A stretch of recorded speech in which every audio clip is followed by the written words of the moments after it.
Chapter 784. Star Devourer Insect's reply made Tan Xiao at a loss whether he had to cry or laugh. Did it think that the light vine was a 2-year-old child? Threatening it with a few words was enough to make it yield? Don't talk nonsense. Give me an idea. Star Devourer Insect seriously told Tan Xiao, the light vine is a particularly timid species, and they're most afraid of flames. Ordinary flames may have an effect on ordinary light vines, but powerful flames can burn them to death. Take this light vine in front of you for example. As long as you can get a powerful flame, you can kill it without scaring it. Timid? Flames? A strange look appeared in Tan Xiao's eyes.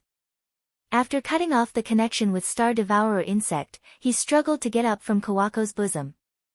Along with the surging of his magical power, 2 blazing flames suddenly rose from his hands. What you light vines are most afraid of should be special flames, right?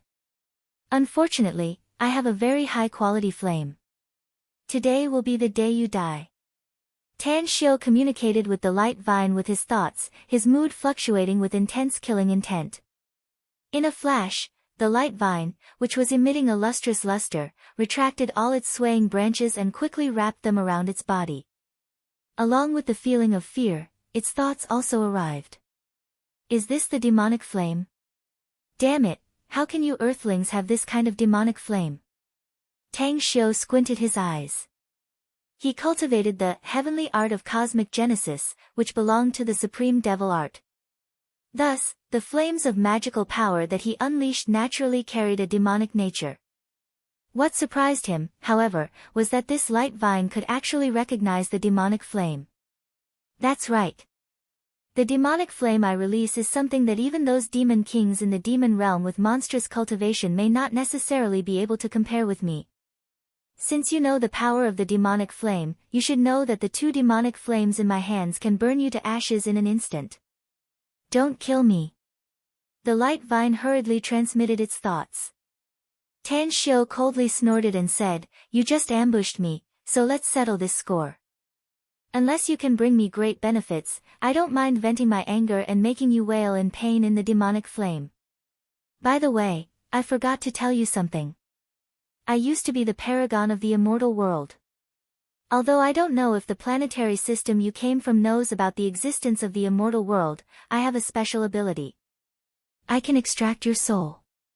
After I burn your body, I will seal your soul in the devil flame and burn it day and night, making you suffer the pain of being burned forever. Immortal world, paragon. Damn it. Guangting's body trembled violently, as if it was afraid, and it curled up even tighter. Just as Tan Xiao was about to threaten it further, he suddenly felt a pain in his finger. The Star Devourer Insect's thoughts quickly transmitted to him, You were once a supreme of the immortal world. That's right. Tan Xiao felt that there was no need to hide it from the Star Devourer Insect, so he answered directly. The Star Devourer Insect's emotions fluctuated abnormally. There was fear and excitement, and it even transmitted a thought with some caution, If you really were a paragon of the immortal world, then I'm willing to serve you forever. As long as you can bring me along when you return to the immortal world in the future, that will be enough. Do you really know about the immortal world? Asked Tan Xiao. That's right. We know about the immortal world, answered the Star Devourer Insect. That's right. We know about the immortal world, answered the Star Devourer Insect. But that passage is extremely dangerous. Only a species with terrifying strength can cross it and reach the higher plane of the immortal world. An immortal from the immortal world once came to our planetary system, and he easily killed the most powerful barefoot black dragon in our planetary system. He easily destroyed a supersized nation. Tan Xiao suddenly understood and agreed to the Star Devourer Insect's words. He then continued to threaten Guangtang. I once sent an immortal subordinate to your planetary system. He seemed to have killed the strongest barefoot black dragon in your planetary system and even easily destroyed a supersized nation. Unfortunately, my subordinate was too soft-hearted and directly killed him. If it were me, I would have extracted their souls and tortured them day and night. I wouldn't let them go even if it's a reincarnation cycle. Hiss! One of Guang Teng's tentacles suddenly extended towards Tan Xiu. There was a translucent diamond-shaped crystal on the dark green tentacle. Even without touching it, Tan Xiu could feel the enormous energy contained inside. He even had a feeling that if the energy inside the diamond-shaped crystal were to explode, it would absolutely destroy the entire earth. What do you mean? Asked Tan Xiu. Guang Teng's emotions carried a strong sense of flattery, but this flattery couldn't conceal its fear. This is my energy crystal core, my foundation. You can control my life and death by controlling my energy crystal core. I'm willing to submit to you forever. As long as you don't kill me, I'll do anything you want me to. Tang Xiu inquired about this star-devourer insect and got the same answer as what Guang Teng said. As long as one could control its energy crystal core, it could be regarded as having control over its life and death. However, this was very disadvantageous for Guang Teng as it would slow down its growth. Life and Death Seal. Tan Xiu cast a spell into the energy crystal core and casually threw it to Guang Teng, saying, I don't need to control your energy crystal core to easily control your life and death. You should be able to feel that I've cast a powerful forbidden technique inside your energy crystal core. As long as you dare to do anything to me, I can kill you with just a thought. After Guang Teng put the energy crystal core back into his body, he sensed the thing inside the energy crystal core. That thing even made him feel fear. Once it exploded, it could indeed kill him directly, and even his soul would be blown into ashes. Tan Xiu took a deep breath and walked to the front of Guang Teng under Kawako's horrified expression. He reached out to touch Guang Teng's body and transmitted a transfiguration art to it. Then, he said, cultivate this transfiguration art to transform your body into a human form. An immortal art? Guang Teng was excited.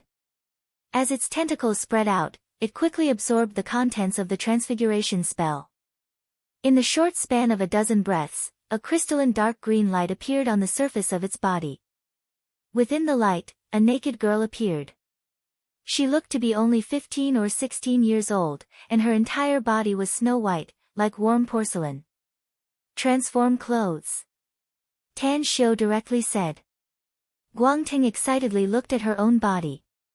Then, she put on a set of clothes that was almost the same as Tang Xiu's, but the color was dark green, which covered her naked body. Thank you, Master. Tan Xiu nodded with satisfaction and said, You'll follow me from now on. I'll give you some time to learn human knowledge. Teng Nu knows human knowledge, said Guang Teng quickly. This base can monitor any corner of this planet. I've lived here for more than 1,000,000 years and know all the evolutionary processes of humans.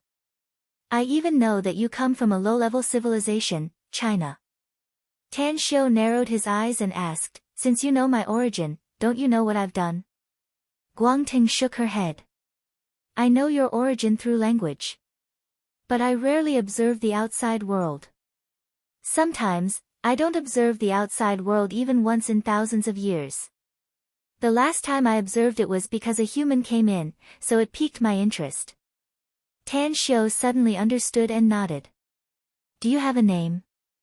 I originally didn't have a name, but since I'll be your slave in the future, you can call me Teng Nu, said Guang Teng. Teng Nu. Tan Xiu nodded and was too lazy to give her a name. In that case, I'll call you Teng Nu from now on. This is the main control panel, right? I need to completely control this relic. Teach me. Teng Nu turned around and walked to the chair in the center of the hall. She pointed at it and said, There's a memory card in this chair. You only need to sit on it to get the memory card's transmission. After all the contents are transmitted to your brain, you'll know how to control this relic. All right. Tan Xiu was very courageous. He wasn't afraid that Teng Nu would trick him, so he directly sat on the chair. At this time, Kawako looked at Tan Xiu with eyes full of worship and respect. She didn't know how Tang Xiu did it. He was able to make the vine stop its attack and even turn it into a human form. A demon? She could conclude that this girl who called herself Teng Nu was a demon cultivated from vines.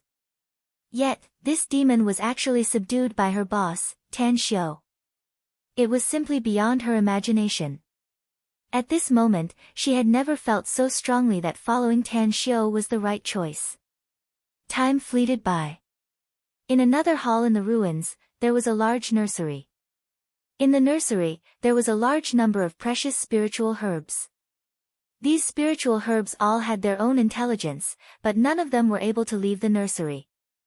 A hazy brilliance sprinkled down from the top of the nursery, providing them with all the nutrients they needed. After Qing Xuemei stepped into this place, she was keenly aware that the air here was extremely fresh. Even if it was just a light breath, it would make her feel refreshed, and she could feel all the pores on her body relaxing.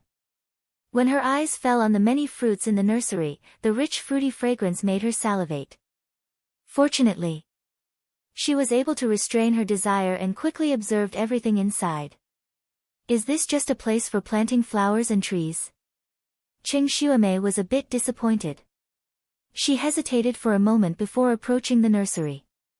When she stopped half a meter away from the edge of the nursery, she bent down and reached inside. Whoosh! A sharp green leaf instantly wrapped around her wrist. The sharp edge of the leaf cut Qing Xuemei's wrist, causing her blood to spray out.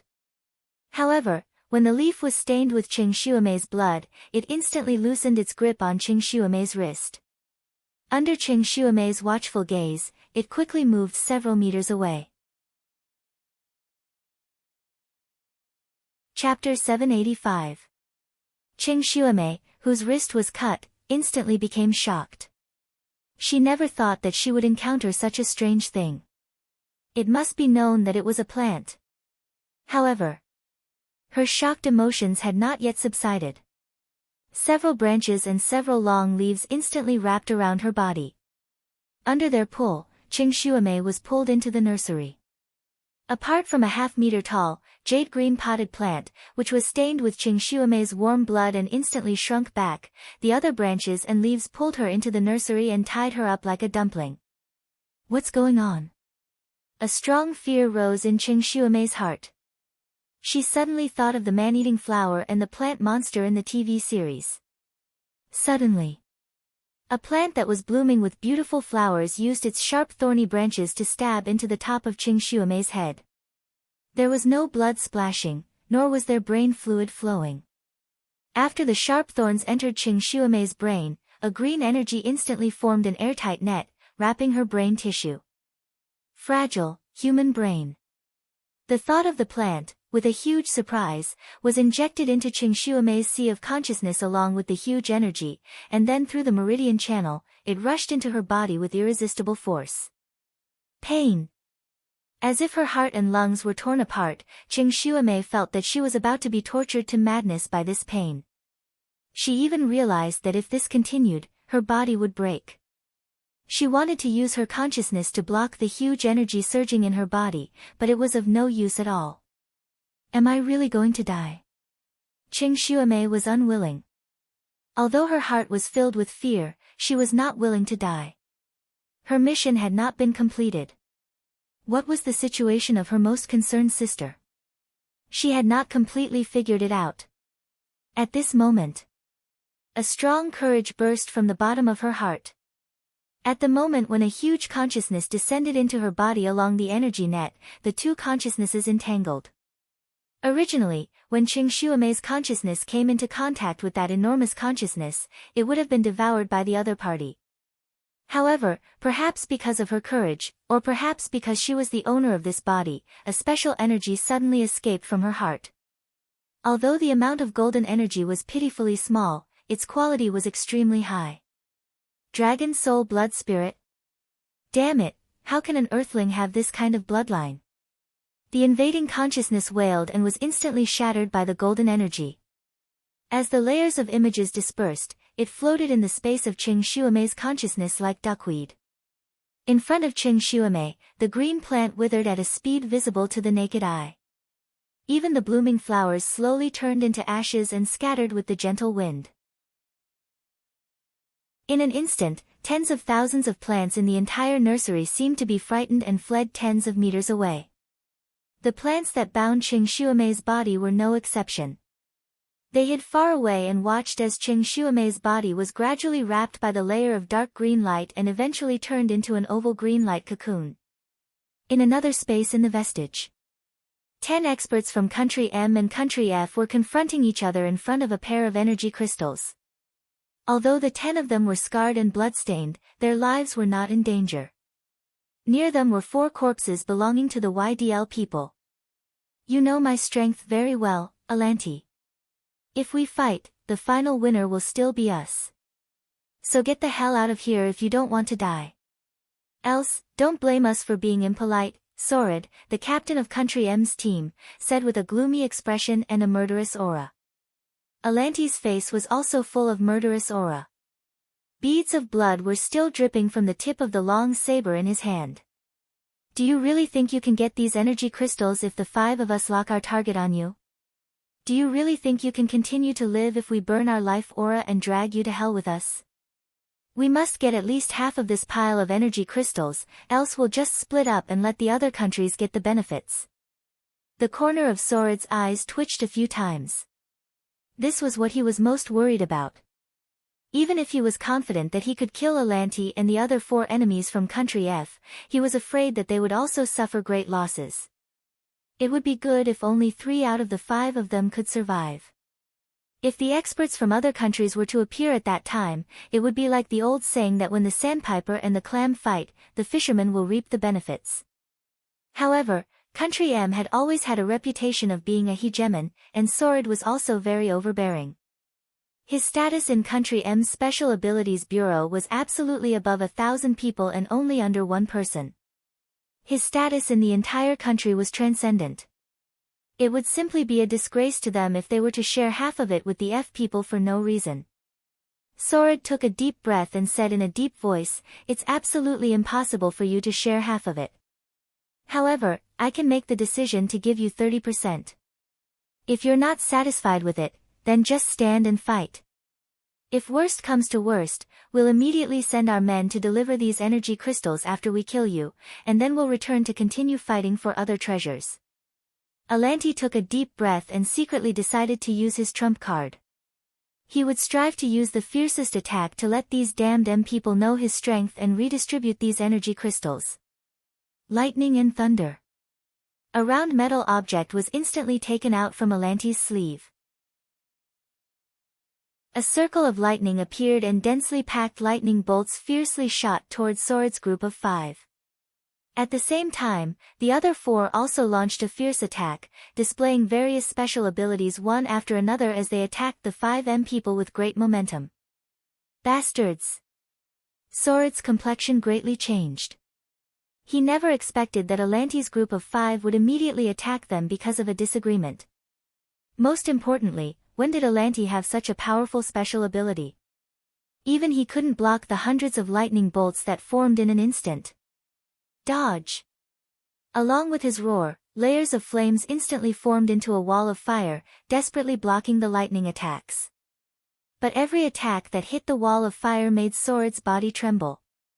After hundreds of lightning bolts hit the wall of fire, more than a dozen of them were completely penetrated. Sorid's body violently swayed and then staggered to the side to dodge. "You guys, retreat." A handsome blonde Caucasian youth's complexion drastically changed. A few metal walls formed in front of him and instantly blocked the lightning bolts that were not blocked by the wall of fire. However, in just a few seconds, the other 4 people's special ability attacks had arrived. Although the metal walls looked solid, dozens of lightning bolts still penetrated the metal walls and bombarded the Caucasian youth's chest under the fierce bombardment. "Treasurer! Treasurer!" After a few exclamations, the 4 people, including Sorid, instantly dashed to the front of the Caucasian youth and joined forces to block the storm-like attacks. Unfortunately, the youth called Treasurer didn't expect that the enemy's attack would be so powerful. His whole body was scorched by the lightning bolts, and there was a fist-sized hole in his chest. Although he was still alive, it seemed that he wouldn't be able to survive. An excited look flashed in Alanti's eyes. This was the second time he used the ability booster, but he didn't expect that the effect would be so good. He originally thought that it would be a great achievement to cause some injuries to the 5 people from the M country, but he didn't expect that he would directly kill a M country ability user. Sword, you brought this upon yourselves. Ha ha ha. I have an ability booster, so the power of each of my attacks is absolutely beyond your imagination. Next time, as long as I unleash an even more powerful attack, even you might be killed by it. Sword's complexion instantly turned extremely unsightly. His eyes stared at the round object in Alante's hand as he took a deep breath and said, "We'll remember this enmity. Let's divide these energy crystals equally. If you agree, we'll immediately divide them equally. If you don't, then we'll kill you. Even if you have a treasure, I'm still confident that I can kill all of you." Alante deliberately hesitated for a moment before he nodded and said, "I'll agree to your request so that the people from other countries won't take advantage of me."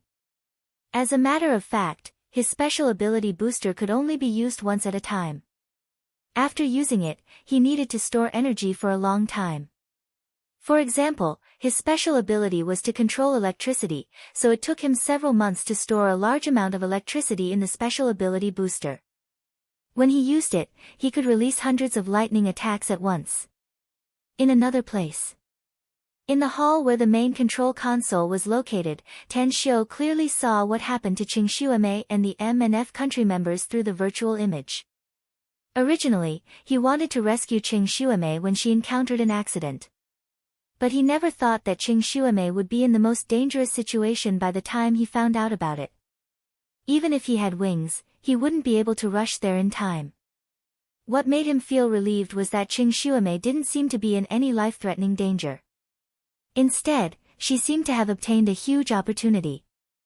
"Boss, these M people are really annoying." Kawako, who stood beside Tan Xiu, spoke to Sorod with a disgusted look. She knew Sorod. She had seen Sorod torture and kill a few homeless people who had somehow offended him. Tan Xiu also didn't have a favorable impression of the M people. Upon hearing Kawako's words, he thoughtfully said, "If we kill all the M people, we can't leave the F country's team alive. Now that the power system of the entire vestige is under my control, killing them will be as easy as pinching an ant." He had obtained the inherited memories, so it was easy for him to control the offensive weapons in the vestige. He could even clearly see the scene in the entire vestige through the main control console. "The fewer enemies we have, the more harvest we'll get, boss." Kawako was pleasantly surprised. Chapter 786. Tan Xiu adopted Kawako's suggestion. His hands turned into afterimages as his fingers constantly tapped on the virtual keyboard. Just as the M and F teams reached an agreement and were about to divide the energy crystals, all the lights in the hall where the members of both teams were located suddenly went out. "What's going on?" Sorod and Alante shouted at the same time. At the same time, the members of both teams retreated in an instant, vigilantly watching the surroundings. They didn't know whether it was the other party's doing or not, but it was still necessary to take precautions. Fire, burn, both teams had members with fire attribute abilities. As flames rose from the hands of the fire ability users of both sides, light finally appeared in the pitch-black hall. However, just as they were scrutinizing each other, the closed walls suddenly cracked open, and a faint light emerged from the crack. It was a pair of red eyes with colorful streamers. The 8 cracks grew bigger and bigger as 8 robots were fully activated and stepped out from inside. There was a robot dog under each of their feet. Buzz, a swarm of robot bees followed closely behind. In an instant, they surpassed the robots and robot dogs and rushed toward the 9 people in the hall. These robot bees were the size of a fist, and there were hundreds of them. Each of them had very sharp claws, and there were even spikes on their heads that were more than 10 centimeters long. "Watch out! Dodge quickly!" Sorod and Alante shouted at the same time. They unleashed their abilities in an attempt to eliminate these robot bees first. Unfortunately, flames didn't have much effect on these robot bees. Even lightning didn't have much effect on them. The only thing that comforted the M ability users was that there was a water ability user in their team. With the cooperation of the electric ability user, they destroyed many robot bees. Puff. Puff. Puff. 16 laser beams shot out, and the 8 robot dogs unfurled their strange wings from their backs.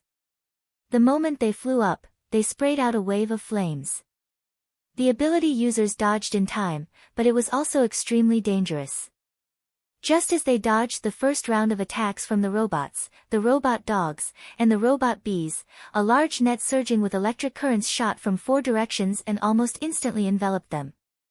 Then, beams of laser beams shot through the bodies of the ability users from both countries and harvested their lives. The flames spewed out by the robot dog burned their bodies to ashes. Kawako's eyes gleamed with excitement as she watched the elite elementalists from Country M and Country F turn into ashes on the virtual screen. She fiercely clenched her fists and shouted excitedly, "Those damned bastards have been an eyesore for a long time. Now that they're dead, you can say that you've eliminated the evil for the people, boss. Get rid of evil for the people." Tan Shio glanced at her with a strange expression and smilingly said, "Are they very bad?" Kawako heavily nodded and said, "That's right. For example, the captain of the M Nation's team, Sorid. That bastard relied on his identity as an ability user, as well as his powerful strength and status, to kill people many times. Most importantly, he even killed the tramps who saw him using his superpower." Tan Shio didn't know whether to laugh or cry. "Don't forget who you are. When did you become so concerned about the homeless?" Kawako blushed and said with a bit of embarrassment, "I actually don't care about those tramps at all. It's mainly because I led a team to snatch an attribute stone from Sorid's hand, but I was seriously injured by him and lost more than 20 of my team members. There's a feud between us." Tan Shio suddenly understood and nodded. "Killing him can be considered as avenging your team members." Kawako waved her hand and said, "Only 2 of them are my men, the rest are from the Yamamoto family. Their life and death have nothing to do with me." "How's your development in the Yamamoto family now?" asked Tan Shio. "With your help, boss, it's naturally very smooth." Kawako smilingly said, "If it wasn't for the fact that I didn't dare to develop with great fanfare, the entire Yamamoto family would be under my control now. However, even though I'm acting in the dark, 1/3 of the Yamamoto family's armed forces are under my control now. As for the North Star One Blade School's armed forces, it's also under my control." Tan Shio gave a thumbs up and praised, "Well done. Boss, if you can send me a few top experts, I can become the real patriarch and leader of the Yamamoto family and the North Star One Blade School in a short time," said Kawako. "There's a saying in your country that you must first capture the ringleader to capture the thieves. Nothing will go wrong as long as I control all the top brass." Tan Shio thought for a while and nodded. "I'll send 2 experts to assist you after we leave this place. With their help, you'll definitely be able to control these 2 forces quickly. However, what are you going to do next after you control these 2 forces?" A cold light flashed in Kawako's eyes as she said in a heavy tone, "The Sakura Society must be eliminated." Tan Shio was not clear about the Sakura Society situation in Japan, but he found out that the Sakura Society had always been the enemy of the Yamamoto family. Although the 2 sides appeared calm on the surface, there were constant frictions in the background and a fierce conflict happened some time ago.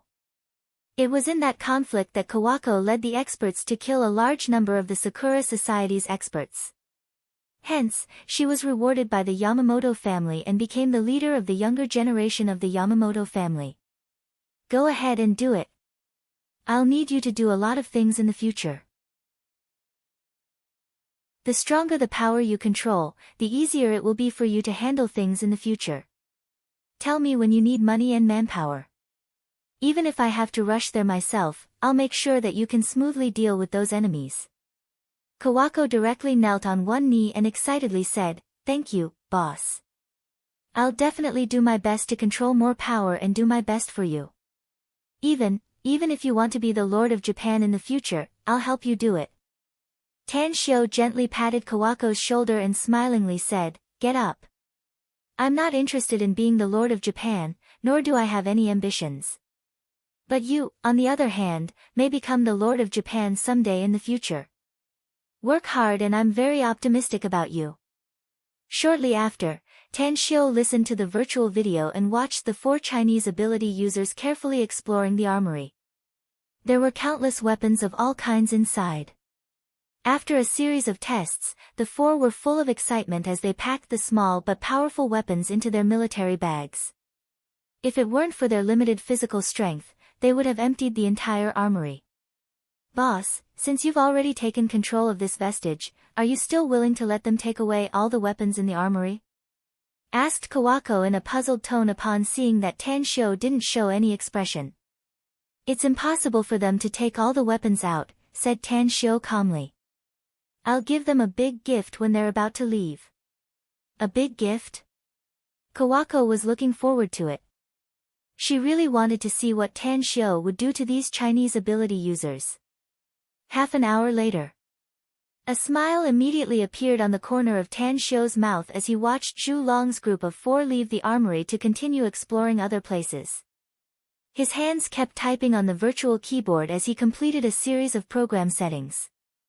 Afterward, he indifferently smiled and said, I'm going to take a stroll in other places. You stay here and monitor them. Remember, the program I've set won't put their lives in danger, but it's inevitable that they will be careless in battle. So press this button immediately once you find them in danger. Kawako looked at the place Tan Xiu pointed at and nodded. Don't worry, boss. I'll monitor them carefully. The entire 3-star vestige was very large, but Tan Xiu was very familiar with it since he had received the inherited memories.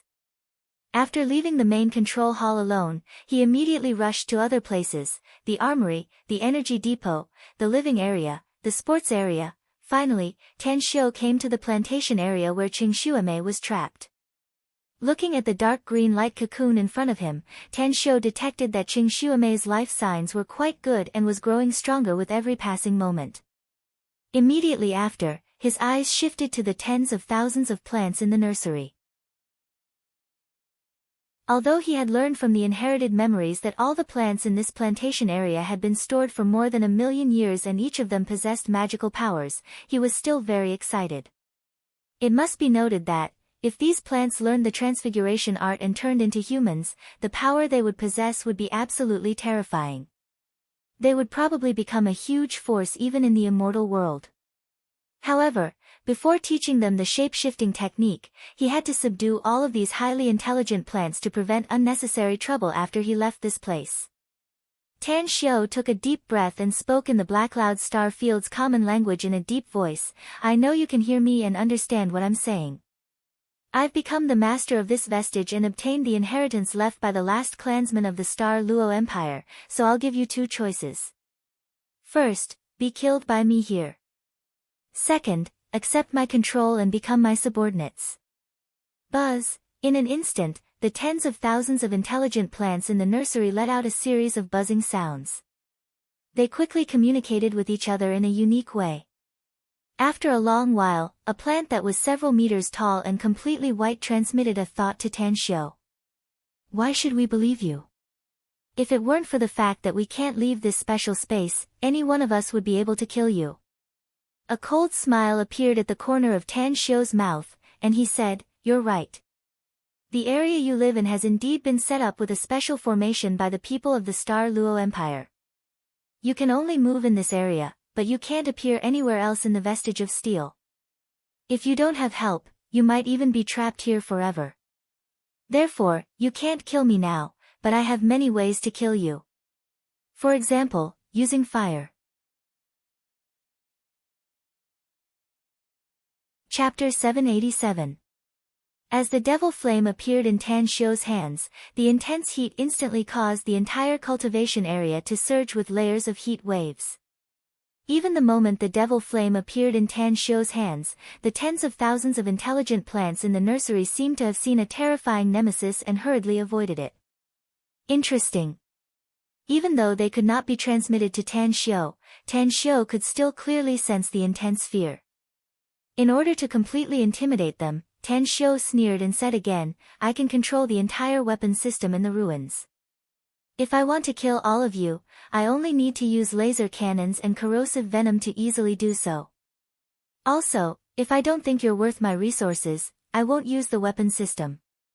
I only need to shut down the photosynthesizer in the plant area, destroy the nutrient generator, and completely cut off your nutrient absorption channel so that you'll constantly consume your own energy.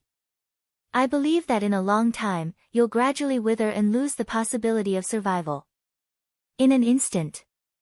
As soon as Tan Xiu's voice fell, countless emotional fluctuations full of fear came, accompanied by horrified screams, "Surrender, I'm willing to surrender.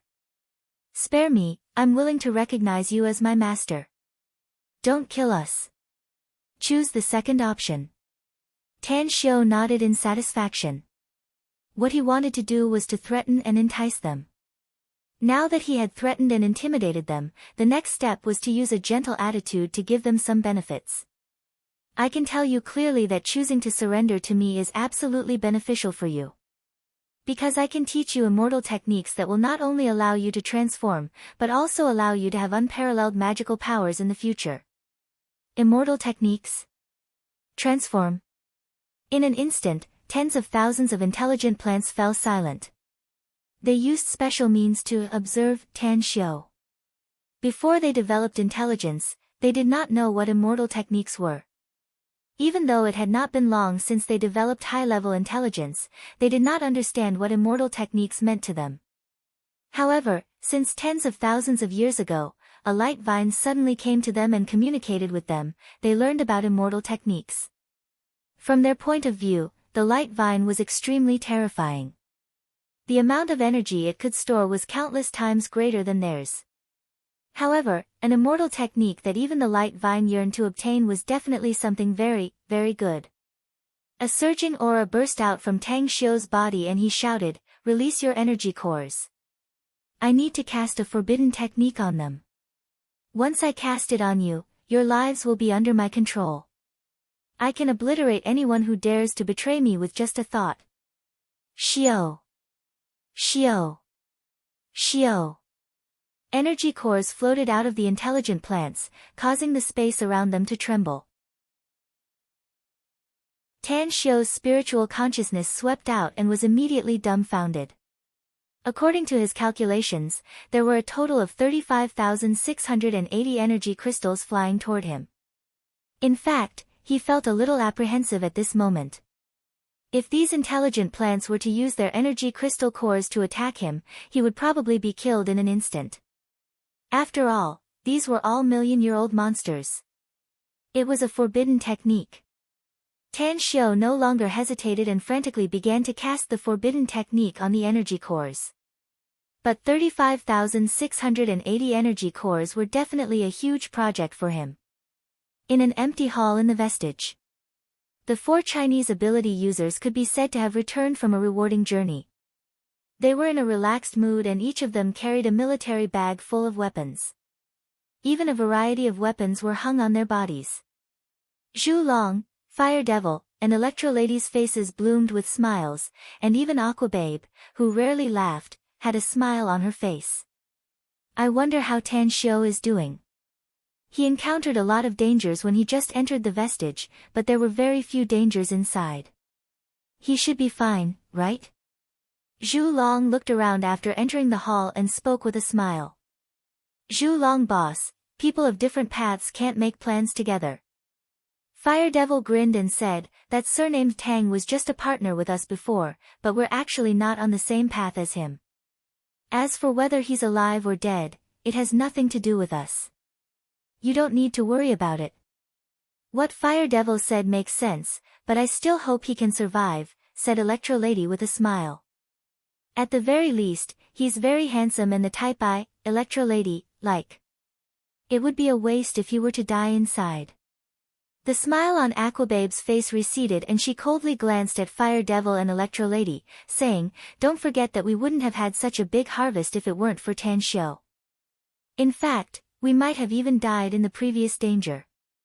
Hey, Aquababe. Don't boost others' momentum while diminishing your own. Fire Devil sneered. Who said we couldn't have come inside safely without him? Could you have easily destroyed the robots in the outermost passage without Tang Xiu? Aquababe questioned. Aquababe questioned. Could you have smoothly passed through the illusion array in the statue hall without Tan Xiu? Could you have opened the door in the statue hall without Tan Xiu? Can you be sure we wouldn't have fought with the ability users of other countries without Tan Xiu? Can you be sure we wouldn't have fought with the ability users of other countries?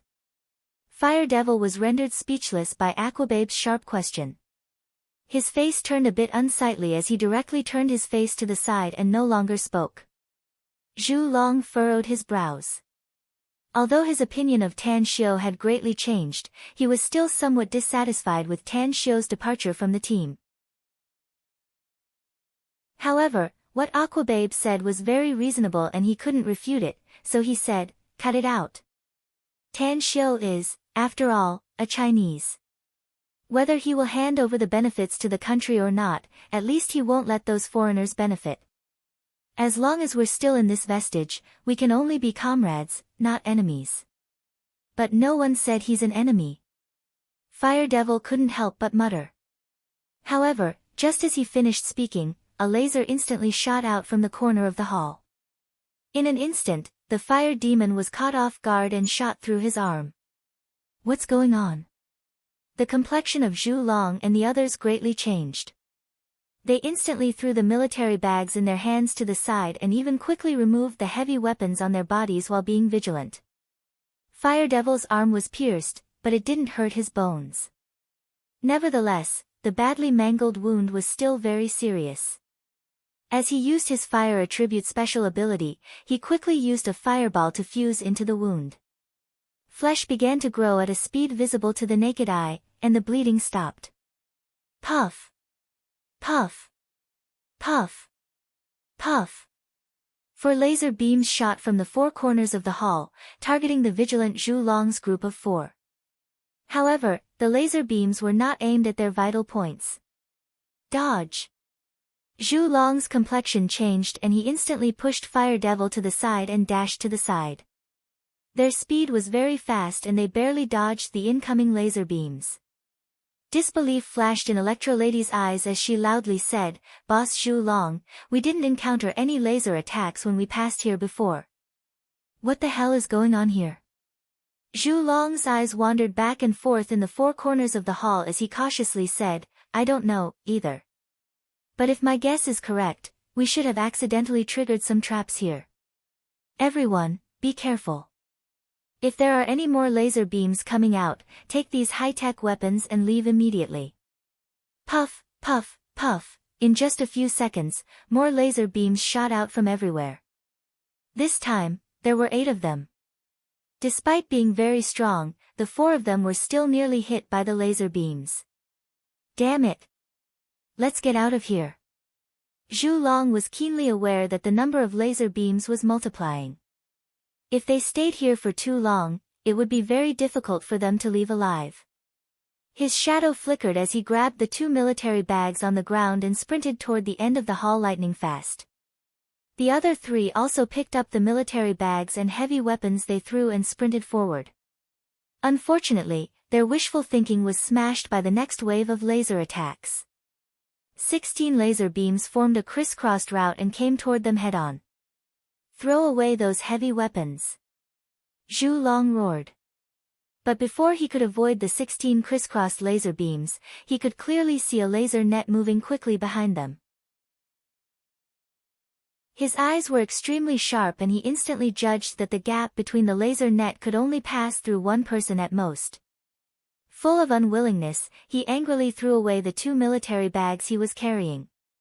At the back, Fire Devil, Electro Lady, and Aquababe also noticed the situation ahead.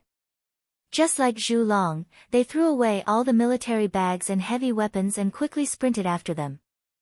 Buzz, buzz, buzz, in less than 10 seconds, the 4 of them had passed through the hall. However, the weapons they had brought from the armory were all discarded in the hall. Even the cutting of the laser beams had destroyed those weapons. What made them most distressed was that many of the small weapons they carried were also cut and destroyed by the laser beams that brushed past them. The four of them stood side by side at the entrance of the passageway outside the hall and looked at the lasers that were no longer shooting everywhere. The ill-tempered fire devil angrily cursed, "What the hell?" Aquababe turned to look at Zhu Long and asked, "What should we do next? Do we go back to the armory to get some weapons? Or do we just leave?" Zhu Long was silent for a moment. Then, he shook his head and said, "We didn't encounter any danger here when we went in, but we did when we came out. This shows that we were lucky when we went in, but bad luck when we came out. Now, since we still have some weapons on us, let's leave it at that. I suggest that we look elsewhere." "What if there's danger elsewhere?" asked Aquababe. "We'll evacuate immediately if there's danger elsewhere," said Zhu Long in a deep voice. Chapter 788. Inside the main control room, Kawako Yamamoto was quietly standing in front of the main control panel, watching the distressed appearances of Zhu Long and the others through the virtual images. The corners of her mouth curved into a smile. She was already extremely beautiful to begin with, and the smile on her face made her look even more charming. Unfortunately, there was no man around her, only Tingnu, an intelligent creature who didn't know how to flirt. However, when her eyes inadvertently swept over a virtual image next to her, her expression suddenly changed and a surprised look appeared in her eyes. Someone from Japan. Kawako didn't expect that there would be an ability user from Japan in the vestige. He crawled up from the ground covered in scars. He should have been killed by the ability user from Country M, but she didn't expect that he didn't die completely. However, judging from his serious injuries, he would probably lose his life if he were to encounter any danger again. At the botanical area, Tan Xiao was sweating profusely as he cast the forbidden technique. 35,680 energy nuclei. Even though he had been working non-stop, it still took him a long time to complete the process. Even his complexion was faintly pale due to the excessive consumption of his mental force. 3 days flashed by like a white horse. Finally, when Tan Xiao exhausted his mental force for the 6th time, he cast the forbidden technique on all 35,680 energy nuclei. In other words, even if these intelligent plants were to be released from the nursery, they wouldn't pose any danger to him. However, the forbidden technique wasn't over yet. He still needed to teach them the transfiguration art. He didn't want to have a large number of plants around him. If outsiders were to see them, they would be scared witless. Huff, after Tan Xiao taught the transfiguration art to 35,680 plants, he finally heaved a sigh of relief and quietly sat cross-legged. He didn't immediately restore his consumed mental force but observed them instead. Time ticked by. Finally, a swaying blade of grass suddenly burst out with an intense green light. Shortly after, a 7 or 8-year-old child appeared in Tan Xiao's sight. Amazing! The child blinked his eyes, then looked at Tan Xiao from afar, cupped his fists and bowed. Tang Xiao let out a faint smile and beckoned to him. At this moment, he directly broke the array that enveloped the nursery's surroundings. "Master!" The child's voice was crisp and clear, but he was completely naked, not turning into clothes. It was only under Tan Xiao's suggestion that he conjured the strangely shaped clothes. Tan Xiao had no choice but to take out his phone, find some photos of children's clothes, and signal for him to change. Immediately after, plants continued to transform into human forms. After another half a day had passed, not a single plant remained in the nursery. There were 35,680 people of all ages and genders, and all of them were looking at Tan Xiao respectfully. Tan Xiao said with satisfaction, "You've just transformed into human forms, so there are some rules you don't know yet. How about this? You guys can stay in this base for the time being. I will send a group of humans over to impart to you the knowledge and common sense of Earth. If you have mastered the knowledge and common sense, I'll take you out to live outside. Understood?" The sonorous voice made Tan Xiao secretly satisfied. In fact, Tang Xiao's appearance in front of them was a risky move. After all, each of these guys was an old monster who had lived for millions of years. Even if they didn't have systematic cultivation, each of them possessed extremely terrifying strength. He was even secretly worried that they would immediately cause a heavenly tribulation to descend once they appeared outside. No, I must take measures in advance to refine the tribulation evasion talisman.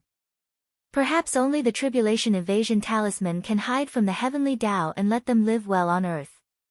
However, they have lived for a long time and the energy they possess is too powerful.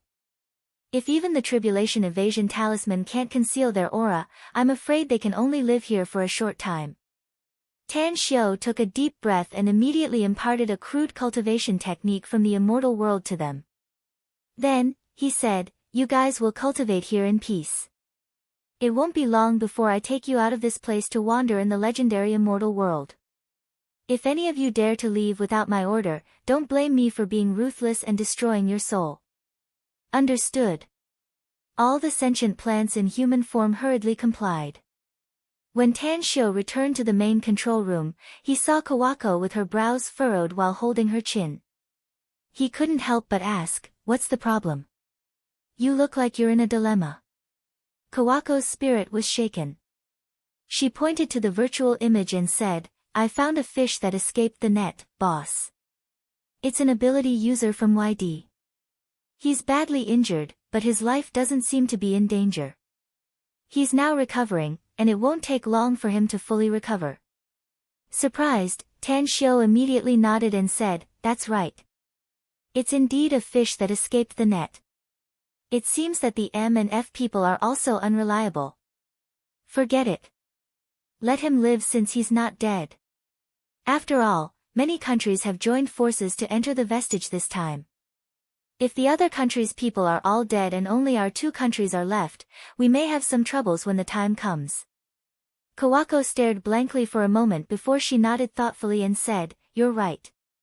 Let alone the other countries, I'm afraid that the M country won't let this go given how overbearing they are.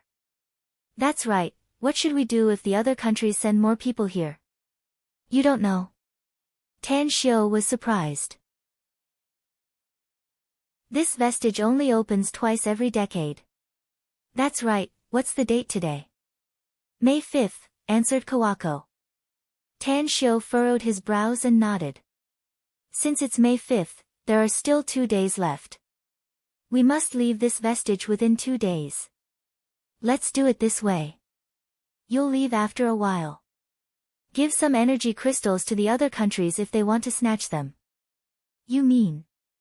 I'll leave with your people? Asked Kawako. That's right. Tan Xiao nodded. Not only the other 4 people from Huaxia, but also that YD fella. With people from 3 countries coming out alive, I'm sure the other countries will guess that something is wrong with the situation inside. They won't blame it all on our 2 countries. You can go back to Japan directly after you leave. I'll send someone to Japan to look for you after I leave. Are you not going out for the time being, boss? Asked Kawako quickly. Didn't you say it's only 2 days? Tan Xiao raised his hand to interrupt her and smilingly said, do I need a submarine to pick me up if I want to go out? I've already taken control of the entire vestige, and I can even write the program myself. I can control the ship to leave the vestige at any time as long as I want to. I understand. Kawako suddenly pointed to the flora area where Qing Shuame was wrapped in a dark green light cocoon and asked, what about her? I'm staying here for the time being to wait for her to leave with me, said Tan Xiao. I've just checked her condition before I came back from the flora area. She's not in danger, but it won't take long for her to wake up. Don't worry. I'll take care of her properly. As for the island nation, you just need to make up an excuse. I understand. Kawako nodded and turned around to leave. In the passageway on the periphery of the vestige, the 4 Huaxia ability users were covered with scars, yet they brought out some weapons as well as the previously decomposed robot parts. They didn't rush to leave and just waited quietly. It was because they must take the M country's submarine if they wanted to leave. Zhu Long, boss, do you think Tan Xiao can come out or not? We've been waiting here for almost 2 days, asked Fire Devil slowly. You're asking me, but who am I supposed to ask? Zhu Long shook his head. The vestige is too strange and dangerous. A little carelessness will cost you your life. We've been inside for 5 days, but no ability users from any country have come out except for the 4 of us. This shows that many ability users from many countries have fallen inside. I believe he'll definitely come out, said Aquababe all of a sudden. Why are you so sure? Asked Zhu Long in surprise. Intuition, answered Aquababe. Electrolady looked at Aquababe with a strange expression and immediately sneered. Hey, don't tell me you've really taken a fancy to Tanshio. Aquababe directly turned her face to the side with an expression that seemed to say, I'm too lazy to talk to you. Suddenly, the 4 people sitting on the ground jumped up and vigilantly watched Kawako coming out from inside. A Japanese? Zhu Long's group of 4 frowned. They didn't expect that the first person to come out alive turned out to be the Japanese they hated the most. Kawako indifferently glanced at Zhu Long's group of 4 and lightly said, You guys are very lucky to have lost so few people. It looks like your harvest is pretty good. Do you want to share some with me? Zhu Long sneered. Aren't you afraid that we'll join forces to kill you and snatch the things you brought out? I'd be a bit worried if it were someone from other countries. Kawako shook her head. But you Chinese won't. It's not your style. Zhu Long's eyes turned cold. Just as he was about to attack Kawako, a figure staggered and rushed out. The Japanese man was covered in scars, holding a dagger in his hand and looking at everyone with a murderous aura. You're lucky. Zhu Long sneered and gestured to the 4 people. They then picked up the things they brought out and directly headed outside without waiting for Tanshio. As long as the members of each country returned to the interface, the submarine would immediately send them out. This was the agreement between countries. In the depths of the vestige. In front of the main console, Tanshio watched the 3 parties heading outside at the same time. A smile appeared on the corner of his mouth. He had already thought of a countermeasure to immediately seal off the entire vestige after all of them had left. Then, he would wait for Qing Xueme to wake up before quietly leaving with Qing Xueme. As for the spoils of war, he had obtained too many. He could casually take some before leaving and hand it over to Duan Mulin, which would probably be a great contribution. Chapter 789. Haiben Island. The garrison commanders of the 10 countries stood in a row on the shore, all of them looking at the surface of the sea with expectant expressions. There were only 7 days left to explore the ruins, and there were only 2 days left before the deadline. According to the previous experience, it was about time for all the experts to come out. As the commander of Huaxia, Gao Hongxing was extremely nervous. He clearly understood the deeper meaning behind this exploration of the ruins. As long as he could obtain a small amount of technology from the ruins of an advanced civilization, he would be able to promote the progress of the entire country. A great man once said, political power comes from the barrel of a gun. The armed forces of the country represented the right to speak in the current era. Although China's development was rapid, it definitely could not become the #1 country. Therefore, if the Huaxia team members were able to reap a great harvest in this expedition, the entire country's military strength would advance by leaps and bounds and have a qualitative leap. You're back. The F country's commander's expression changed as he shouted excitedly. In an instant, everyone's eyes were fixed on the submarine that was slowly rising from the bottom of the water. As the door of the submarine opened, the first person to appear in front of everyone was the heavily injured member of YD. At this moment, he was carrying a black leather bag. After he quickly reached the shore, dozens of YD soldiers quickly surrounded him. Second place. It was Kawako Yamamoto who was carrying a black suitcase. Immediately, the people from the Japanese military looked excited and quickly protected her. After that, when Zhu Long and the other 3 came out with a lot of things, Gao Hongxing waved his arm excitedly.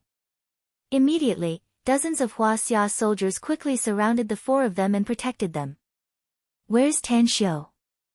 Although Gao Hongxing's heart was filled with excitement, he didn't forget to ask. Zhu Long silently shook his head and said, We separated inside and never saw each other again. I'm afraid, the odds are against us. Gao Hongxing silently nodded and shouted in a deep voice, go back. However, as the members of the three countries returned, the commanders of the other countries became anxious. They were waiting anxiously, but they were informed by the personnel in the submarine that no one from the other countries had returned. Underwater ruins. Although Tan Xiu had already taken control of the entire base, he did not remain idle. He constantly appeared in various places and stuffed large amounts of things that could be taken away into his spatial ring. In just 2 short days, the few spatial rings he had were stuffed to the brim. Ting Nu had been following Tan Xiu all this time. After spending 2 days together, her admiration for Tan Xiu had reached a point where it was hard to increase. Tan Xiu's various magical methods, as well as the immortal techniques that he would occasionally teach her when he was in the mood, made her excited to the point where her blood surged. Master, can you stay a little longer? After returning to the control room at the center of the base, Ting Nu asked with hope. Tan Xiu smiled and looked at the light cocoon that enveloped Qing Xuemei in the virtual image. Now, there was only a thin layer left. He shook his head and smiled. I still have a lot of time to deal with outside, so I can't stay here for too long. Furthermore, you'll need a lot of time to digest what I've taught you. So, you should just stay here and cultivate peacefully. I believe it won't take long for me to come back, and at that time, I'll take you out. Ting Nu didn't care about where she was. What she cared about was becoming stronger. Therefore, when she heard Tan Xiu's words, she immediately nodded and said, then I'll wait for you to come back here. Go to the botanical area. Tan Xiu said. Bring Qing Xuemei here. All right. Ting Nu replied and her figure instantly disappeared. Tan Xiu bitterly smiled inwardly. Ting Nu's speed was too fast, to the point that he couldn't even see her clearly. Moreover, Ting Nu wasn't the only one who was fast. Even the 35,680 intelligent plants in human form were extremely fast. Even the weakest one was more than 10 times faster than him. Fortunately, I've cast a forbidden technique on them. Otherwise, they could easily cause serious injuries or even death to me with just a flick of their fingers. Tan Xiu muttered inwardly and then began to input instructions on the virtual keyboard. He needed to close all the entrances to the ruins. He even left a hidden exit that would be closed in 2 days. Once it was closed, no one except him would be able to enter. Whoosh, Ting Nu grabbed the light cocoon and reappeared in front of Tan Xiu. At this moment, Qing Xuemei was still unconscious inside the light cocoon and didn't know anything about the situation outside. 1 day later. When the light cocoon completely disappeared, Qing Xuemei finally woke up from her coma. The moment she opened her eyes, Ting Nu's hands were already pressed on her shoulders. Tan Xiu looked at Qing Xuemei lying on the ground and faintly asked, how do you feel now? Qing Xuemei blinked her eyes and a huge aura burst out from her body. She felt that her body was full of explosive power. She even had a feeling that she could flatten a mountain in front of her with just a punch. Qing Xuemei wanted to struggle to sit up, but even though her body was full of power, she was still firmly pressed by Ting Nu and couldn't get up. Tan Xiu waved his hand and said, forget it. You don't need to explain. Although I don't know what happened to you, it seems to be a good thing. At the very least, you've become stronger, and it's not just a little bit stronger. She's Ting Nu, a light vine in human form. I was afraid that you wouldn't be able to control your own power when you just woke up, so I asked her to hold you down. Listen well, when she releases you, don't suddenly get up and don't use too much power. Just slowly adapt to it. Got it? Although Qing Xuemei didn't know why her body would have such a change, she had obtained the consciousness of that wisdom plant, so she knew a lot of things. Bam! Just as Ting Nu released her shoulders, she used her arms to support herself from the ground, wanting to sit up. Her whole body was still in a half-sitting position when her body suddenly crashed into the ceiling. In an instant, she hit the steel roof that was tens of meters high. Ouch! As she hit the steel roof, a shallow pit was formed, and the pain made her scream. When her body lightly fell to the ground, she didn't feel any pain at all. Qing Xuemei was dumbfounded. She felt as if she was about to break away from gravity. Her whole body was full of power, but she felt light as a feather. Apart from the pain in her head, the rest of her body couldn't be better. Especially her spirit, which simply felt like it had been completely sublimated.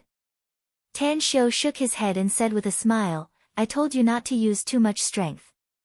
You have a lot of power now, but you have no way to fully control it. Only by slowly adapting to it can you gradually control it. This can be considered as the sequela of the sudden increase in strength. Qing Xuemei was somewhat at a loss whether to laugh or cry. She didn't expect that such a situation would happen to her.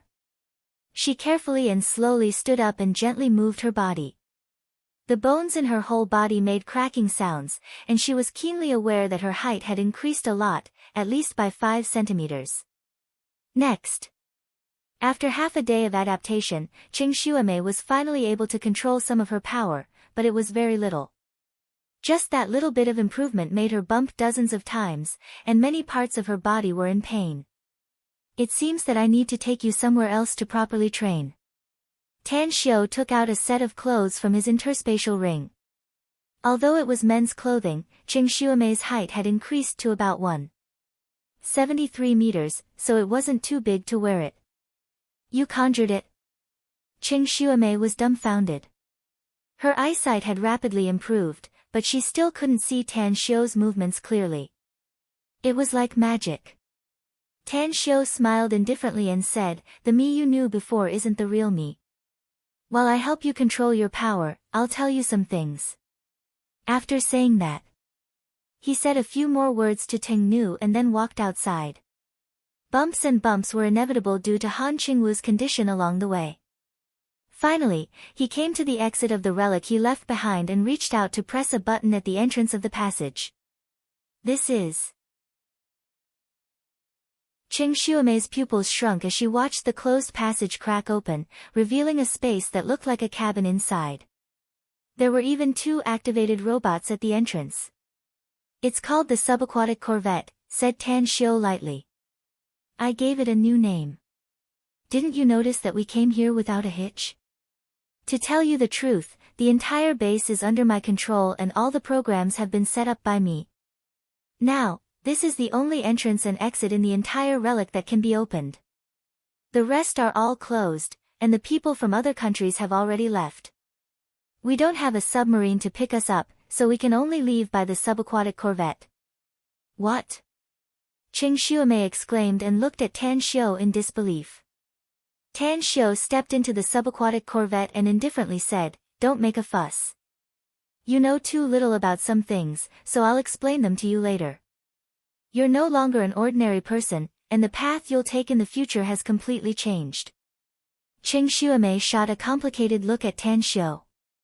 After she stepped into the subaquatic corvette's cabin, the exit passage was closed again, and even the door of the subaquatic corvette slowly closed. Tan Xiu found the control room and quickly entered a series of commands. As the subaquatic corvette began to sail on the seabed, Tan Xiu returned to the main cabin and looked at Han Qingwu with a complicated expression, saying, let me reintroduce myself. I'm Tan Xiu, an immortal cultivator. An immortal cultivator? Qing Xuemei's body trembled. She suddenly seemed to realize something and quickly said, I've only heard of Taoist cultivators, but I've never heard of an immortal cultivator. That's because you don't know much, said Tan Xiu lightly. As a matter of fact, immortal cultivators and Taoist cultivators are essentially the same. It's just that immortal cultivators are at a higher level than Taoist cultivators. What I practice is immortal cultivation, not Taoist. Suppressing the shock inside, Qing Xuemei nodded and said, no wonder you've become so powerful. It turns out that you're an immortal cultivator. Now I completely understand it. Chapter 790. The subaquatic corvette's speed was extremely fast. In just a few minutes, it had sailed to the sea area thousands of miles away from Haiben Island. After the exploration of the instrument, it surfaced near a desolate island. It's here. Tan Xiu stepped out of the hatch and stepped on the calm sea surface as he landed on the island step by step. Qing Xuemei, who was standing at the door of the cabin, had a look of disbelief in her eyes. Although she had become an ability user, it was impossible for her to walk on the surface of the water as if it was flat ground. Come. Qing Xuemei took a deep breath and waved her hand. Earth elements quickly condensed on the island and extended to the cabin door. As she stepped out, she stepped on it and came to Tan Xiu's side. How are you going to help me?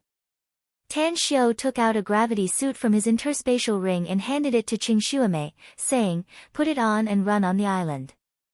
You need to run for 2 hours a day without stopping. Afterward, I'll spar with you so that you can gradually familiarize yourself with your own power.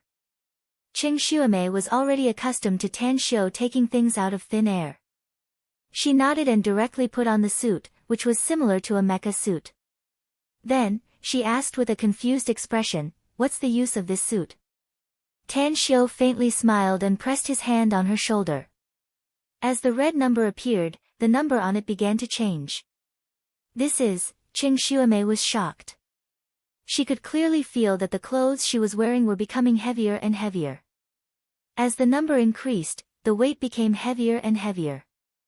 In just a few seconds, even though she was full of strength, she was still forced to kneel on the ground by the increased gravity. Tan Xiu pressed her shoulder again and the gravity was immediately maintained at the same level. Then, he said, this is a gravity suit with a maximum gravity of 36 times. The gravity you're now withstanding is 12 times, and I think it should be the limit you can bear. Under this gravity, you'll slowly try to walk and then run. When you can run as fast as you can, you'll have completed the first stage. Shall I start now? Qing Xuemei asked in disbelief. Time is money, and wasting it is shameful. Tan Xiu nodded. So, let's start now. I will always be by your side to supervise. Don't disappoint me. Qing Xuemei had a strong will in her bones. Hearing Tan Xiu's words, she struggled to get up from the ground, took a few deep breaths, and then tried to move her legs. Bang! Taking a step forward, Qing Xuemei was unable to control her own strength under the pressure of the 12-fold gravity. Her body swayed a little, and then she fell heavily to the side. Get up and continue. Bang! Get up and continue. Bang! Get up. It was a simple walk, but Qing Xuemei was like a toddler learning to walk. She tried her best to maintain her balance and lifted her legs with all her might. She fell over and over again and got up again and again. Although the process was full of pain, she still gritted her teeth and persevered. An hour and a half later, Qing Xuemei panted heavily and was drenched in sweat. Her complexion was flushed, and blue veins could be faintly seen on her forehead. At this moment, she had nearly reached her limit. She had consumed too much strength in her body, and she felt a faint pain as though she was being pricked by needles. Can I take a break? After falling again, Qing Xuemei didn't immediately get up. Instead, she raised her beautiful face to look at Tan Xiu and asked. There was a bit of pain in her eyes, as well as a bit of expectation. No. Tan Xiu indifferently refused. Only by going through the bitterness of hardship can one become a superior person. You need to greatly improve your physical strength, but you also need to challenge your own limits and stimulate your own potential. There's still half an hour left, so you must persist. Qing Xuemei clenched her fists and gritted her teeth as she struggled to stand up. Her body was trembling, and there were some tears of grievance in her eyes as she struggled to walk again. After an hour and a half of hard work, she had made some progress. At the very least, she could maintain her body's balance and walk slowly, but her speed was not as fast as an adult's normal walk. 3 steps later. Under extreme fatigue, she lost control of her body's balance again and heavily fell to the ground. Get up. Tan Xiu coldly said with his hands behind his back. The tears in Qing Xuemei's eyes finally overflowed. She struggled to get up again. This time, it took her nearly half a minute to get up. Step forward. Step forward. Fall down. After repeating this more than a dozen times, there were only about 10 minutes left before the 2 hours were up. She panted heavily and slumped on the ground. She tried to get up several times but failed. But at this moment, the pain in her body gradually turned numb, and there was even a faint itch. I can't do it anymore. Can't you let me rest? The firm and resolute expression on Qing Xuemei's face finally disappeared completely, and a pitiful look appeared on her beautiful face as she asked. If you want to waste time, then forgive me for not accompanying you, said Tan Xiu indifferently. If you don't want to control your own power as soon as possible and become more powerful, then you can rest. Qing Xuemei, you used to be a police officer, and in my opinion, you're quite a strong one. At least, you dared to accept the national mission and risked your life alone in Japan. That's why I can see your potential. The pitiful expression on Qing Xuemei's face slowly disappeared. She angrily glared at Tan Xiu.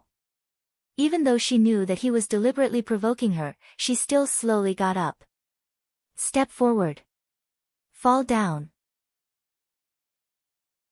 Finally, after experiencing 3 more falls and getting up, her itchy body felt as if it had been injected with a warm current, and this warm current made her feel a little less stressed. This time, she walked 7 or 8 steps before the warm current dissipated and fell down. Tan Xiu squinted his eyes. Seeing that Qing Xuemei wanted to get up from the ground again, he immediately strode toward her and threw a human meridian chart in front of her. Then, he lightly said, I'll give you 2 hours to rest. During this time, try to remember the meridian routes and acupoints clearly. If you can do it, I'll teach you an immortal cultivation technique. But if you can't, then you'll have to increase the training time by half an hour next time. Qing Xuemei couldn't help but shiver. 2 hours was enough to make her wish she was dead. Adding another half an hour would simply torture her to death. I'll do my best.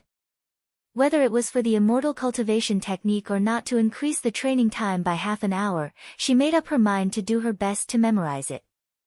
2 hours later. A smile appeared on the corner of Tan Xiu's mouth as he asked, Have you memorized it yet? Qing Xuemei suddenly looked up and hurriedly asked, Is the time up? Yes. Replied Tan Xiu with a nod. The corner of Qing Xuemei's mouth twitched a few times. She bitterly shook her head and said, There are too many meridian routes and acupoints on this human meridian chart. I can't even remember half of them. Tan Xiu took out a porcelain bottle and threw it in front of Qing Xuemei. He lightly smiled and said, It's already very good that you can remember nearly half of it. Tomorrow's training will last for 2.5 hours, not even a minute less. This porcelain bottle contains body refining liquid. You can take a bath in the subaquatic corvette. Pour a drop of it in some water and soak it for half an hour. Then, come out and start the next training. Qing Xuemei opened her mouth. She wanted to tell Tan Xiu that she hadn't fully rested yet. But after realizing that Tan Xiu wouldn't change his mind, she could only suppress her anger, get up from the ground, and walk step by step towards the subaquatic corvette. At this time, only then did she realize that the 2-hour gravity training every day was just a joke. It took her 2 hours to come here from the coastline where the subaquatic corvette was docked, and the return journey was the same. Without lifting the gravity training, she would have to spend another 2 hours. She might even need more time since her physical strength hadn't fully recovered. Shameless. Qing Xuemei cursed inwardly, but she still gritted her teeth and went back the way she came. Tan Xiu still followed Qing Xuemei unhurriedly, watching her fall, climb up, and walk again and again. The smile on his face was getting wider and wider. Finally, after 2.5 hours, Qing Xuemei finally returned to the subaquatic corvette. Tan Xiu untied the gravity suit for her and watched her enter the subaquatic corvette. Only then did he suddenly remember that Qing Xuemei didn't know how to use the bathing system in the subaquatic corvette. In desperation, he had to follow her in and personally fill a pool of water for Qing Xuemei. He also poured a drop of body-tempering potion into it before leaving.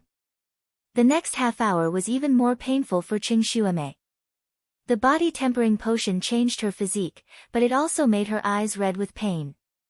Very comfortable. After soaking, Qing Xuemei left the bath.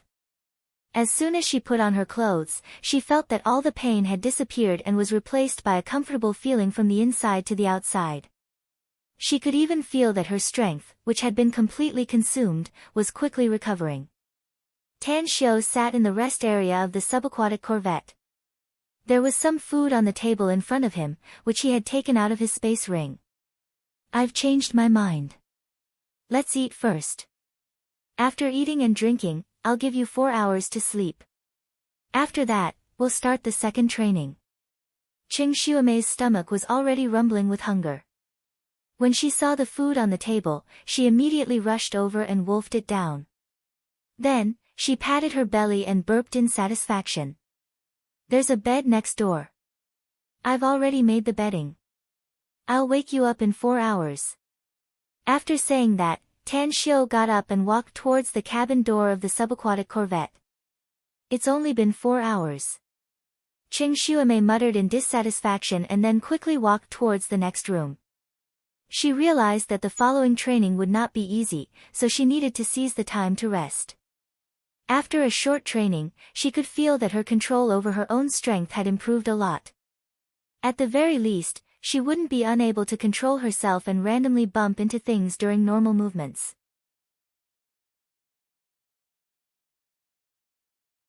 Chapter 791. Jingmen Island. In the dining area of the everlasting feast hall, Duanmu Lin held a cup of God's nectar and sniffed its pure fragrance with an intoxicated expression on his old face. In front of him, Gu Xiaoxue, dressed in a white dress, looked like a pure and clean saintess as she quietly looked at the scene outside the window. The best wine indeed lives up to its reputation. Just the smell alone is enough to arouse my appetite. Little Shui, this old man should have no problem ordering a batch of God's nectar from your everlasting feast hall, right? Duanmu Lin smilingly looked at Gu Xiaoxue and asked. Gu Xiaoxue turned her head and shook her head. Since you like it, why would you order God's nectar from our everlasting feast hall? The magnificent Tang Corporation should be your target, no? Duanmu Lin couldn't help laughing and said, I do want to order from the magnificent Tang Corporation, but that brat, Tan Xiao, has a deep background. I can't bully him even if I want to. I think so. Your everlasting feast hall and the magnificent Tang Corporation should have a deep relationship, so there's no difference between me ordering from you and the magnificent Tang Corporation, right? Gu Xiaoxue slightly furrowed her brows and lightly said, I don't know what you mean by the relationship. Duanmu Lin smilingly said, I know the rules of the magnificent Tang Corporation, but you can get God's nectar so easily. Don't tell me you really have no relationship with them. Gu Xiaoxue was silent for a moment and slowly said, why do you ask when you already know the answer? He's my Grand Master, so I believe this matter can't be concealed from you, no? Duanmu Lin shot a meaningful look at Gu Xiaoxue and nodded. I know. But what I want to know is who your master is. Who was the one who founded the everlasting feast hall? I may be addressed as little boss by the people in the everlasting feast hall, but there are at least 5 people who have a higher status than me if we're talking about status. Do you think I dare to tell you since my master doesn't want to deal with the authorities? Duanmu Lin squinted his eyes. A glint flashed in his eyes as he gulped down the cup of God's nectar. At this moment, a stalwart man strode down the stairs and stood in front of Duanmu Lin. He looked at Gu Xiaoxue with vigilance and then whispered in Duanmu Lin's ear, there's news from Haiben Island. Out of the 5 people who entered the 3-star vestige, 4 came out alive. They had the most number of people among the first 3 countries to come out, and they also gained the most. Duanmu Lin slammed his palm on the table, his aged face filled with excitement. Even though he was in front of Gu Xiaoxue, he still hurriedly asked, 4 of them came out alive? Who was the person who sacrificed himself in the ruins? Tan Xiao. The muscular man no longer lowered his voice. Duanmu Lin's excited expression instantly froze, his eyes bursting with disbelief. Gu Xiaoxue, who was sitting opposite him, heard the conversation between the stalwart man and Duanmu Lin clearly. In a flash, she suddenly stood up and shouted, "What did you say? Where did you say my Grand Master sacrificed himself?" The stalwart man frowned. Although he was amazed by Gu Xiaoshua's beauty and temperament, he didn't give any answer. Duan Mulin's face turned gloomy and he waved to the stalwart man. After the stalwart man left, he took a deep breath and slowly said, "Is Tan Xiu very close to your everlasting feast hall?" "Grand Master's life is more important than mine," said Gu Xiaoshua coldly. "His life is more important than anyone's life in our everlasting feast hall." Duan Mulin's brows furrowed deeper, and a worried feeling grew inside his heart. Originally, he knew that things would be troublesome when he heard the news of Tan Xiu's death. Even the Tang family would take action, and if the everlasting feast hall were to join the fray, it would be even more troublesome. Gu Xiaoshua shot a deep look at Duan Mulin and shouted in a deep voice, "Shadow, go tell Master that Grand Master is in danger in Haiben Island." Understood. Only the voice could be heard, but no one could be seen. The air fluctuated for a while before calmness was restored again. Duan Mulin's complexion changed. Although he knew that many people in the everlasting feast hall practiced martial arts, and some of them even had unfathomable cultivation, the person who just answered him had an absolutely terrifying strength.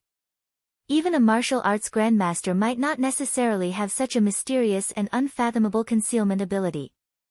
Could it be that he's also an ability user? Duan Mulin couldn't help but reevaluate the power of the everlasting feast hall. At the imperial capital.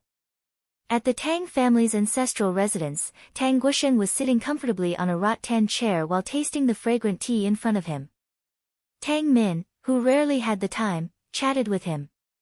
"Dad, your grandson is really a talent. He's really decisive in dealing with the Qingyuan group in Mist Source Island, and the one who benefited the most is his future wife, Mu Weining. Weining just returned to Shanghai from Mist Source Island last night. She called me and said that she'll come to Shanghai to visit you and Mom in a few days," said Tang Min with a beaming smile while drinking a cup of fragrant tea. A satisfied smile hung on Tang Guisheng's old face as he nodded and said, "Why would he push away the benefits when he can? He handled it well, very well. Even if that brat of the Mu family doesn't feel happy, won't he still have to look at Xiu's face in the future? It's just a pity that Xiu is still too young.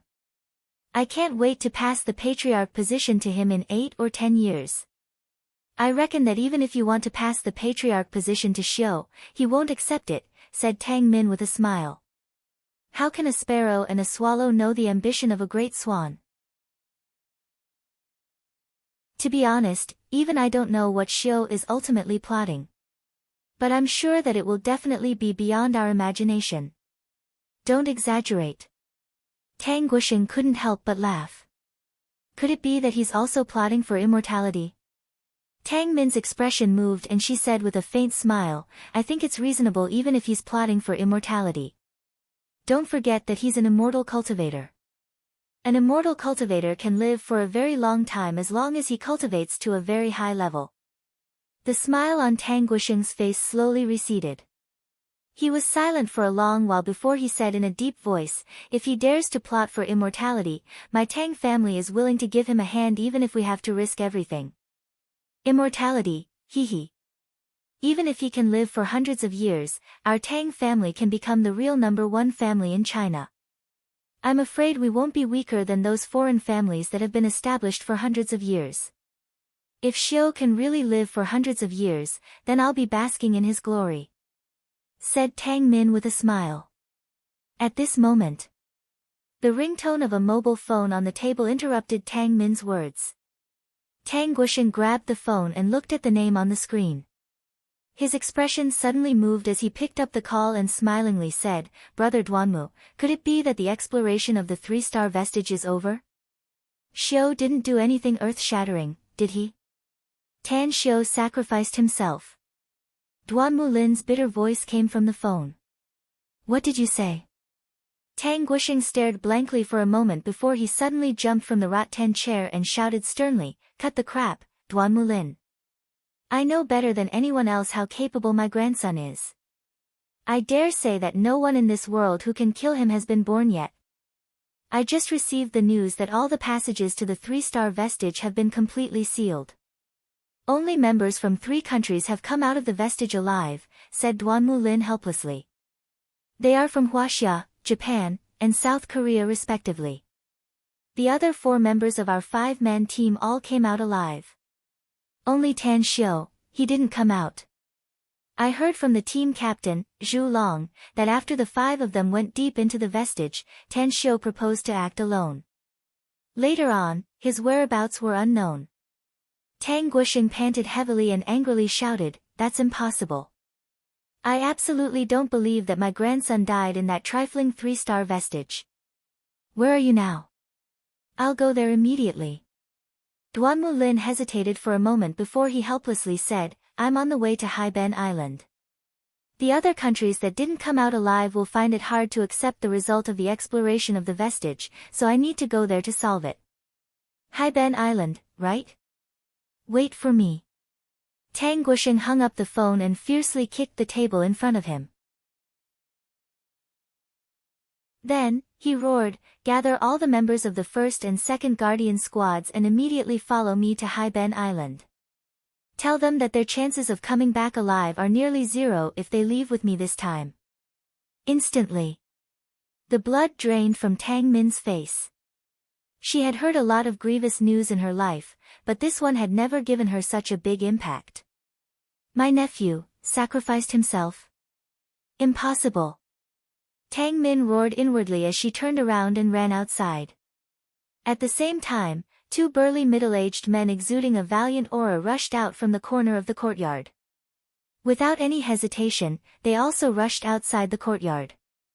10 minutes later, dozens of cars appeared in the vicinity of the Tang family's ancestral residence. A stocky man in a black training suit got into the car. Accompanied by Tang Min, Tang Guoxing strode into a car. As the car's door closed, dozens of cars roared and drove away.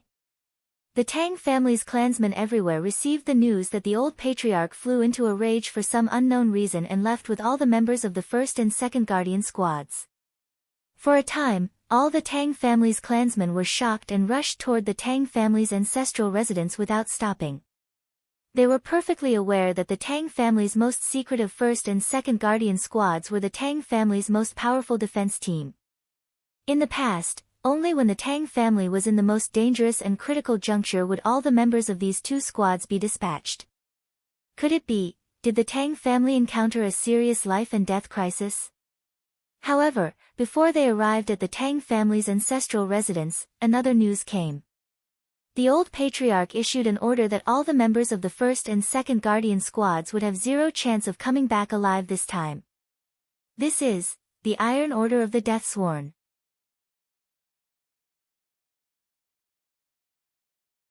Chapter 792. The Tang family's Death Warrior Iron Order was a special order. Once the Tang family's patriarch issued the order, all the members of the 1st and 2nd Guardian squads would have the opportunity to withdraw. If they chose not to withdraw, they would have to face the crisis of life and death together with the Tang family's patriarch. At this moment, all the core members of the Tang family trembled. They realized that something big had happened to the Tang family. Moreover, this was the 4th time since the Tang family had been established that it had faced a life and death crisis. Half a day later, all the big shots in the imperial capital had received the news of the Tang family's unusual movements. For a time, the big shots of various forces continuously sent intelligence personnel to figure out what happened to the Tang family and why Tang Guoxing left the Tang family and the imperial capital with great fanfare.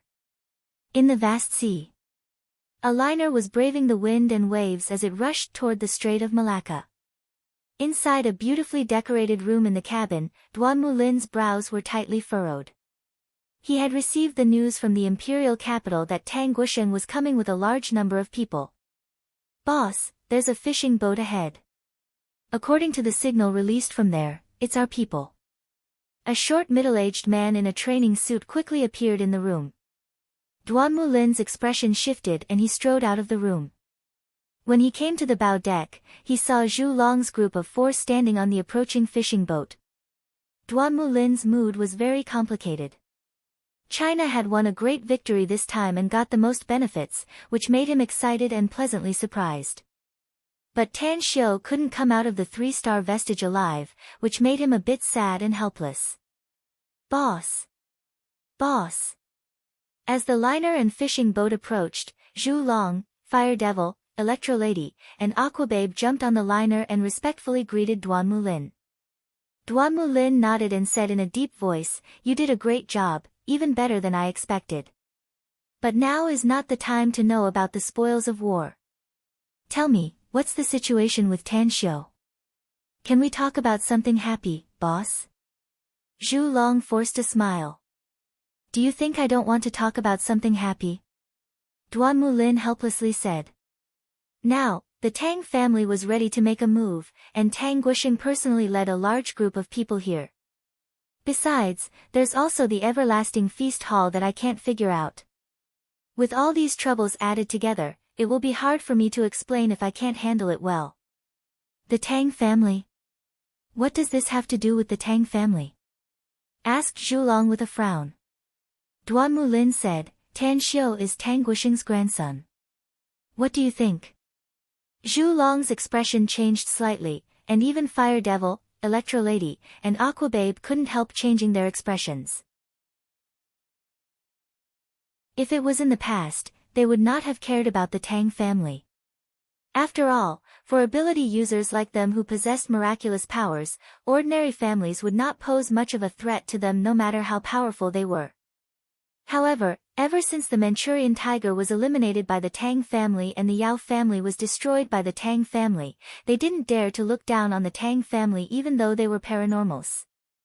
After all, the Manchurian tiger was a renowned cultivator, and the Yao clan was filled with experts. From this, it could be seen that the Tang family's resources were unfathomable. What kind of force is the Everlasting Feast Hall, boss? Why haven't I heard of it before?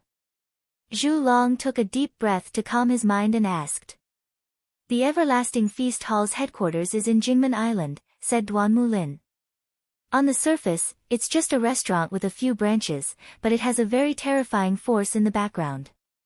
Just from my observation, I can tell that the Everlasting Feast Hall has a lot of martial artists, and many of them are at least at the level of martial arts grandmaster. Further, the founder of the Everlasting Feast Hall is very mysterious, and even I can't figure out who he is. But... Zhu Long's expression shifted and he quickly asked, "But what?" "The founder of the Everlasting Feast Hall is Tan Xiu's disciple," said Duan Mulin helplessly. Hiss, Zhu Long and the other three gasped at the same time. After a long while, Zhu Long hurriedly said, "So to say, the Everlasting Feast Hall is actually a force of the Tang family? That's exactly what makes me feel uneasy." Duan Mulin shook his head. The Everlasting Feast Hall doesn't belong to the Tang family at all. I've sent people to investigate for a long time, but they have yet to find any connection between them. If I must say that there is a connection between them, then it's Tan Xiu. Suddenly, a surging momentum covered the sky and covered the earth. The dozens of ability users on the liner, including Duan Mulin and Zhu Long's group of 4, all had their complexions greatly changed. They felt as though a mountain was pressing down on their heads, and it only lasted for half a second before they knelt on the ground and propped their hands on the ground. Like a fairy from the 9th heaven who had descended to the mortal world, Gu Yan was also clad in a white dress, but there was a faint mature temperament exuding from her. When she appeared on the liner's deck with Gu Xiaoxue, even Duan Mulin, who possessed an extremely powerful ability, was oppressed and couldn't lift his head. "I, Gu Yan, am Tan Xiu's disciple, and also his most beloved disciple. The Everlasting Feast Hall is just a small business that I casually established." Tempestuous waves rose inside Duan Mulin's heart, along with an intense fear. He was very strong. In fact, if he were to attack, even the Manchurian tiger that had been killed might not be a match for him. However, the strength of the newcomer had already exceeded the scope of his understanding. He wanted to raise his head, but he found that his body had been imprisoned by the imposing aura. No matter how much strength he exerted, he couldn't lift his head even half a bit. He wanted to speak, but he found that he couldn't even make a sound. He couldn't even move his throat. He felt that he was like an ant, and the person who had just arrived was like a towering mountain that was tens of thousands of feet tall. A bit of killing intent could be seen in Gu Yen's eyes. After restraining the aura she released, she gently stretched out her hand. Suddenly, a stream of energy wrapped around Duan Mulin's neck, lifting him up and hanging him in front of her. Then, she coldly said, "Tell me everything about my master entering the 3-star vestige. If you dare to utter even half a word of lies, I'll kill all of you." Duan Mulin desperately struggled a few times, only to find that he couldn't break free at all. With no other choice, he could only grab the stream of energy and awkwardly said, "It's true that I invited Tan Xiu to participate in the exploration of the 3-star vestige, but I didn't expect that he would be in danger. The ones who participated in the 3-star vestige were 4 of my men, so maybe they can explain it in more detail than I can." Gu Yan flicked her fingers and threw Duan Mulin on the deck. Then, she shifted her eyes to Zhu Long's group of 4 and indifferently said, "It's you?" Zhu Long's group of 4 crawled up from the deck, trembling with fear. Although they were shocked by Gu Yen's beauty, they didn't dare to have the slightest blasphemous thought. Zhu Long respectfully bowed and saluted. Then, with a pale face, he said, "Senior, we did participate in the exploration of the 3-star vestige with Tan Xiu. It's like this." After hearing Zhu Long's narration, Gu Yan finally figured out the whole story. Afterward, she coldly glanced at Duan Mulin and indifferently said, "You're just a bunch of little guys who are blessed by heaven and have mastered some small abilities. You simply don't know the immensity of heaven and earth. It's your luck that my master can go with you to explore the 3-star vestige. Remember, you're not allowed to investigate the everlasting feast hall in the future, nor do you care about the existence of the everlasting feast hall. We don't care about politics, nor do we care about the country. In my eyes, the most important thing is my master. If any of you dare to disturb my master or find trouble with us again, I won't mind destroying you." Having said that, she took Gu Xiaoxue and instantly disappeared from the liner's deck. On the liner's deck, the shock inside Duan Mulin's heart hadn't dissipated for a long time. He stared at the spot where Gu Yan just stood. He wanted to say something, but he didn't know what to say. Finally, "Do you believe in immortals in this world, boss?" asked Zhu Long with a complicated expression.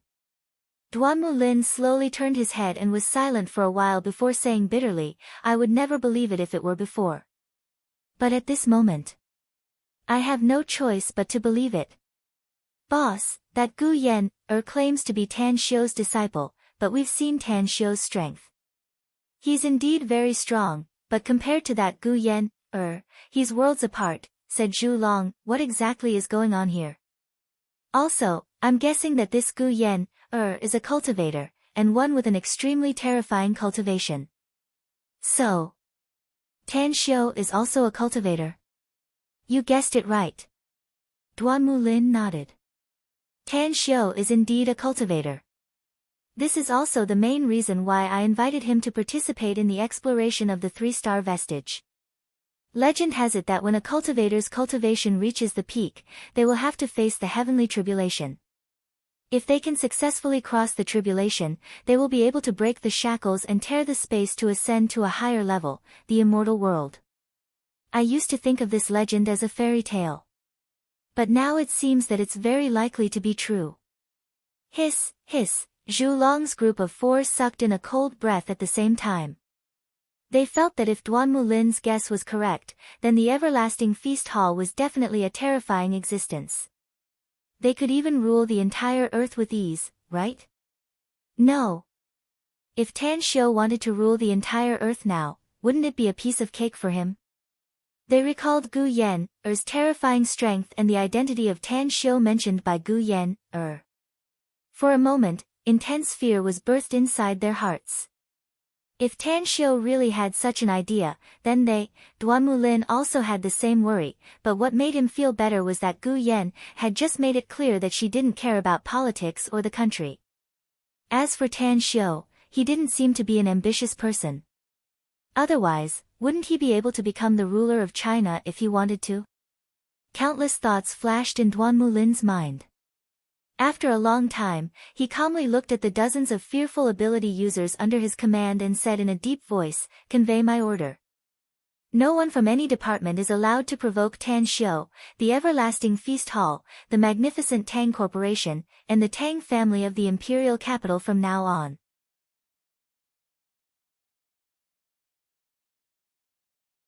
Chapter 793. The vast sea was surging with turbulent waves. Gu Yan suppressed her cultivation to a very low level. Even though she revealed her strength in front of Duan Mulin and the others, she only revealed less than 1% of her aura. Even so, she could faintly sense the fluctuation of the heavenly Tao aura and the threat it brought to her. Flying high in the air, her spiritual sense continuously spread out. Even under the suppression of the heavenly Tao, her spiritual sense could still cover a radius of 500 kilometers. Will Grand Master really encounter danger, Master? Gu Xiaoshue's eyes were full of worry and her heart was extremely depressed. She didn't even realize that her worry for Tan Xiu had caused problems in her Tao heart, which she had tempered for many years. It could be said that her mind was already in a mess. "I believe in him. He has a way to survive even if the entire earth is destroyed," said Gu Yan, coldly. "Because he's my master."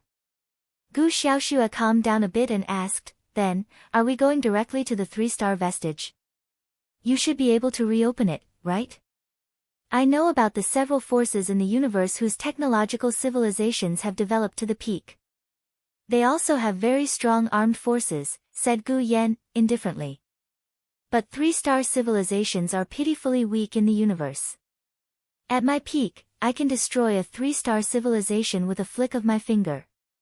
Gu Xiaoshue's heart trembled and she asked the last question she was worried about. "Can your body withstand it?" Gu Yan, calmly nodded and calmly said, "It won't affect me for a short time.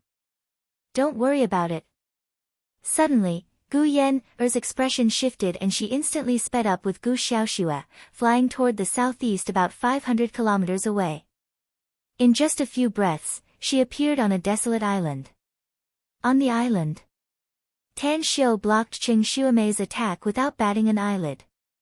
Although Qing Xuemei's strength had advanced by leaps and bounds, she couldn't bring the slightest threat to Tan Xiu. At this moment, Qing Xuemei was already sweating profusely. She gritted her teeth and attacked with all her might. If she continued to attack at this level, she would fall to the ground due to exhaustion in a few minutes. "Stop!" Tan Xiu instantly dodged Qing Xuemei's attack and appeared beside her. He pressed his right hand heavily on Qing Xuemei's shoulder and looked at Gu Yan'er and Gu Xiaoxue who appeared nearby. "Why are you guys here?" When Gu Xiaoxue saw Tan Xiu clearly, a look of surprise appeared on her beautiful face. She rushed over and shouted, "Grand Master, it's great that you're fine." Tan Xiu was stunned. His gaze shifted from Gu Xiaoxue to Gu Yan'er. When he released Qing Xuemei's shoulder, he asked, "What happened?" Gu Yan'er strode forward and was already standing in front of Tan Xiu. With a smile on her beautiful face, she skillfully held Tan Xiu's arm and said, "Duan Mulin of the State Special Abilities Bureau is spouting nonsense, saying that you died in the 3-star vestige. We were about to rush there to find you, but we didn't expect you to be flirting with a beauty here." Tan Xiu sniffed the special fragrance of Gu Yan'er and let her hold his arm. Then, he smilingly said, "Duan Mulin is spouting nonsense. Why are you spouting nonsense too? Anyways, let me introduce you. This is Qing Xuemei, a friend I've known since I regained consciousness. Due to special reasons, she participated in the exploration of the 3-star vestige on behalf of Japan and obtained the memory and power of an intelligent plant. It's a pity that she can't control her sudden increase in power, so I took some time to train her and help her control her power." Gu Yan'er immediately understood and nodded to Qing Xuemei with a smile. Then, she said, "Do you want me to help you train her, Master?" Tan Xiu didn't answer the question and instead asked, "You came out like this. How's your injury?" "It's just that I came out for a short time, so it's not a big problem." Gu Yenner chuckled and said, "At most, it'll just delay my recuperation time. I'm relieved as long as you're safe and sound." Tan Xiu thought for a moment before he slowly shook his head and said, "The sooner your injury heals, the sooner I can feel at ease. I'm fine here, so you can rest assured. Listen to me and immediately return to Jingmen Island to recuperate. I'll help Qing Xuemei control her power and then I'll go to Jingmen Island to see you." Gu Yenner thought for a while and suddenly said, "I can go back, but let Xiaoxue stay to help you. Her strength has been progressing very fast recently and she's just a step away from breaking through to the golden core stage. Perhaps she can speed up her breakthrough if she stays by your side." Tang Xiu turned to look at the expectant Gu Xiaoxue. He then nodded and said, "All right then. Let Xiaoxue stay." Despite saying that, Gu Yenner didn't look like she wanted to leave. Her eyes looked at Tan Xiu's handsome face as if there was only Tan Xiu left in her world. Tan Xiu looked at her appearance and felt somewhat helpless inside. However, Gu Yenner rushed over because she was worried about him, so he couldn't drive her away immediately.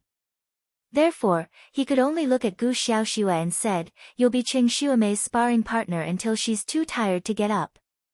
Also, let her rest for 2 hours and then start running.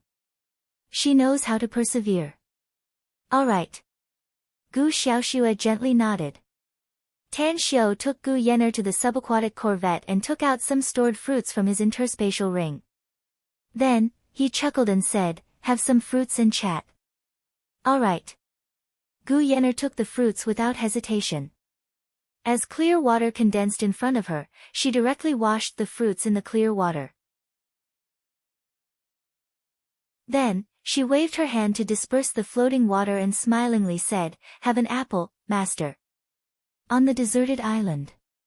Qing Xuemei's expression was a bit complicated as she watched Tan Xiu and Gu Yenner leave. She wanted to call out to Tan Xiu several times, but every time the words reached her mouth, she swallowed them back. The more she saw through Tan Xiu, the more mysterious he became. "Let's go." Gu Xiaoxue smiled and calmly looked at Qing Xuemei. Qing Xuemei nodded silently. 2 mud dragons instantly rushed out and wrapped around Gu Xiaoxue's bare feet. The mud energy in all directions formed mud spikes and shot toward Gu Xiaoxue. At the same time, Qing Xuemei dashed toward Gu Xiaoxue. Her seemingly light punch contained tremendous power. What a pity.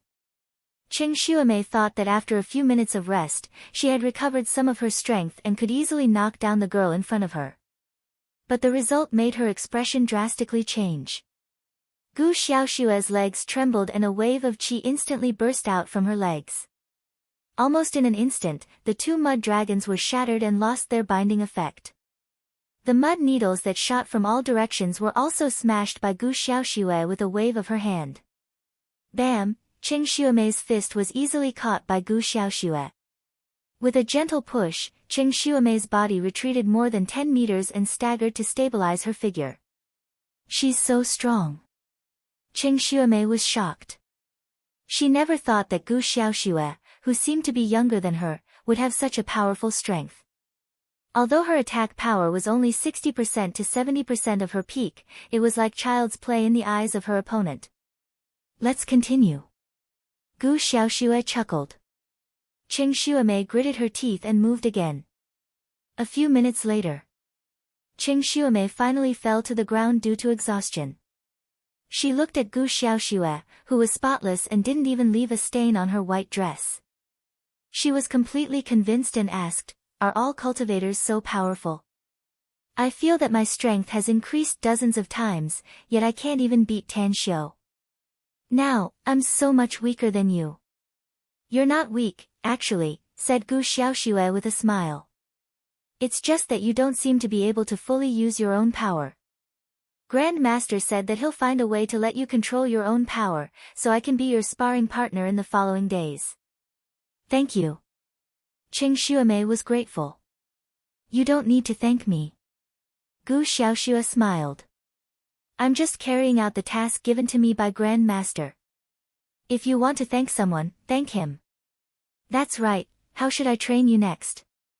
Qing Xuemei couldn't help laughing and said, let me rest. I'm too tired. After hesitating for a moment, Gu Xiaoxue nodded and said, then rest. Qing Xuemei slowly sat cross-legged and took out the human meridian chart from her pocket. Then, she began to seriously memorize every meridian and acupoint on it. Gu Xiaoxue was surprised. Tan Xiu said that if I can memorize all the meridians and acupoints on this human meridian chart, he'll teach me a set of immortal cultivation technique. Qing Xuemei looked up and said. Gu Xiaoxue suddenly understood and said with a smile, if that's the case, then I welcome you to join us. Join you? What do you mean? Asked Qing Xuemei curiously. Didn't Grand Master tell you that once you learn an immortal cultivation technique from him, you'll belong to our everlasting feast hall?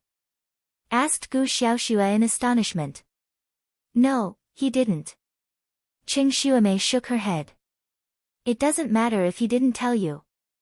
Gu Xiaoxue smiled and said, in short, just remember it.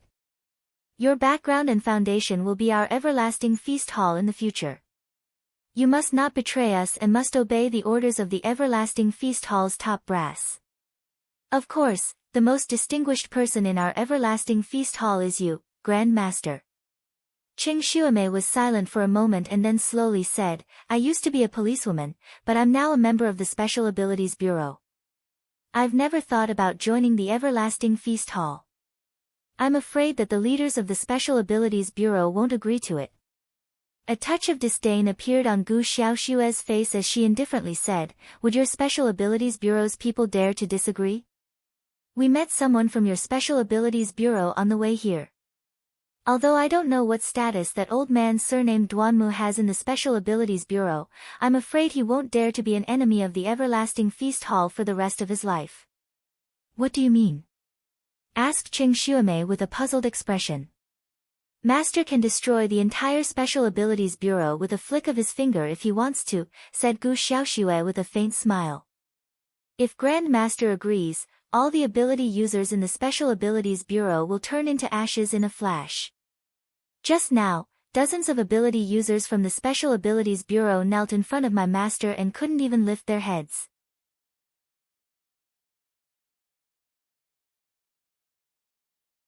Chapter 794. Although Gu Yan wanted to stay with Tan Xiu for a while, she was still injured and reluctantly left. Tan Xiu directly handed over the task of training Qing Xuemei to her and then stayed in the subaquatic corvette to cultivate quietly. In the blink of an eye, it was the third day since Tan Xiu and Qing Xuemei arrived on this island. Tan Xiu had no idea that hundreds of nautical miles away from him, two liners were braving the wind and waves, sailing toward the direction of the Strait of Malacca. Tang Guosheng and the members of the Tang family's first and second guardian squads were on these two liners. The vast sea was surging with turbulent waves. On the leading liner, Tang Guosheng stood straight as a cold light flashed in his wise and far-sighted eyes. The bad news from Duanmu Lin was hard for him to accept. He even made up his mind to find his grandson, Tan Xiu, even if he had to blast open the underwater vestige. If his grandson was alive, he wanted to see him, if his grandson was dead, he wanted to see his corpse. Report. A loud and clear voice came from outside the door. Tang Min, who was behind Tang Guosheng, opened the door and saw the captain of the first guardian squad, Tang Rong, standing outside. She asked in a deep voice, what's the matter? Through the binoculars, there's a fleet in front of us on the left, said Tang Rong. 2 cruisers, a destroyer, and a medium-sized liner. We can judge that it's F country's fleet based on the pattern printed on the hull. Tang Guosheng turned around and looked at Tang Rong, who was coming out of the door, and asked, according to the information from Duanmu Lin, the F country's team that entered the 3-star vestige was completely annihilated inside? Yes. Tang Rong nodded silently. Tang Guosheng coldly snorted and said, there's no need to contact them since all the F country's team members died inside. However, be vigilant. F country's people didn't get any benefits this time, so they're probably angry out of shame. Be careful not to provoke us. I understand. Tang Rong nodded cautiously and turned to walk outside. Just as he took a few steps, a young man dashed over and reported in a deep voice, "Captain, the F Nations liner has already left the fleet's route and is heading in our direction. Send the order to avoid that liner as much as possible." "Don't meet them," said Tang Rong in a deep voice. "If the other party pursues us relentlessly, then we'll make other plans." 20 minutes later. Even though the two liners that the Tang family members were on had deviated from their course and were prepared to go around the other party still attempted to intercept the two liners. Therefore, Tang Guisheng personally came to the cockpit. Although he didn't want to get into trouble, but since trouble had come knocking on his door, he didn't want to avoid it again and again given his character. He said in a deep voice, "Send a signal to them and ask them what they want." After a while, Tang Rong said with a gloomy face, "Chief, they want us to stop sailing. They want us to be inspected." Killing intent burst out from Tang Guisheng's eyes as he said in an awe-inspiring tone, "This is international waters. What right does the F country's liner have to inspect us? Tell them to leave immediately, else it will be regarded as a provocation and they will be attacked by us." Tang Rong complied. After communicating with the other party, he finally determined that the other party didn't come with good intentions. Tang Guisheng was silent for a few seconds and then issued the order to stop the ship. As the other liner approached, Tang Guisheng appeared on the deck with more than a dozen people. Moreover, he clearly saw that a dozen people had also appeared in the cabin of the other party's liner. The strong man in the lead had a gloomy expression on his face, and there was a sheathed long saber hanging from his waist. The people around him also carried cold weapons, and almost all of them were long sabers and swords. "Get ready to fight." Despite his old age, Tang Guisheng was, after all, a decisive person. He immediately issued the order upon seeing the weapons carried by the other party. Whoosh! Whoosh! Whoosh! Whoosh! 4 figures shot out from the other liner. Their speed was extremely fast. The distance of 20 to 30 meters was like a sharp arrow. They didn't borrow any force in the air and directly dashed to the front of Tang Guisheng. At the moment when the 4 of them were in a defensive posture, the strong man in the lead leaped into the air and stood in front of the 4 in just 1 or 2 breaths. "Humph. Chinese?" The strong man snorted coldly and the killing intent in his eyes turned more intense. Tang Guisheng looked at the strong man as though he was facing a formidable enemy and said in a deep voice, "That's right. We're Chinese. But you people from the F country didn't get any benefits from the 3-star vestige, yet you actually came to us to cause trouble. You're just courting death." The strong man sneered and said, "I didn't expect you to know about the 3-star vestige. It seems that your identity is not simple. Maybe those 4 Chinese guys who came out of the 3-star vestige are hiding in your 2 liners." Tang Guisheng sneered and said, "Hide? Do you think our Chinese experts still need to hide?" The strong man disdainfully said, "Then what's the point of hiding if there's no need to hide? Tell them to come out and hand over the things they got from the 3-star vestige and I'll leave your corpses intact. Otherwise, don't blame me for being cruel and merciless and killing everyone on these 2 liners. Just you." Tang Rong strode a few steps forward in an instant and fiercely punched the strong man. He was an elite expert cultivated by the Tang family since childhood. He had broken through to the martial arts grandmaster realm at the age of 35 and then retired from the army. After 12 years of cultivation, he reached the peak of the martial arts grandmaster realm half a year ago. Later on, he was sent to the Everlasting Feast Hall to undergo rigorous training and cultivation before he finally broke through and reached a higher level. At present, he was not inferior to a mid-stage qi refining expert. A look of surprise appeared in the burly man's eyes.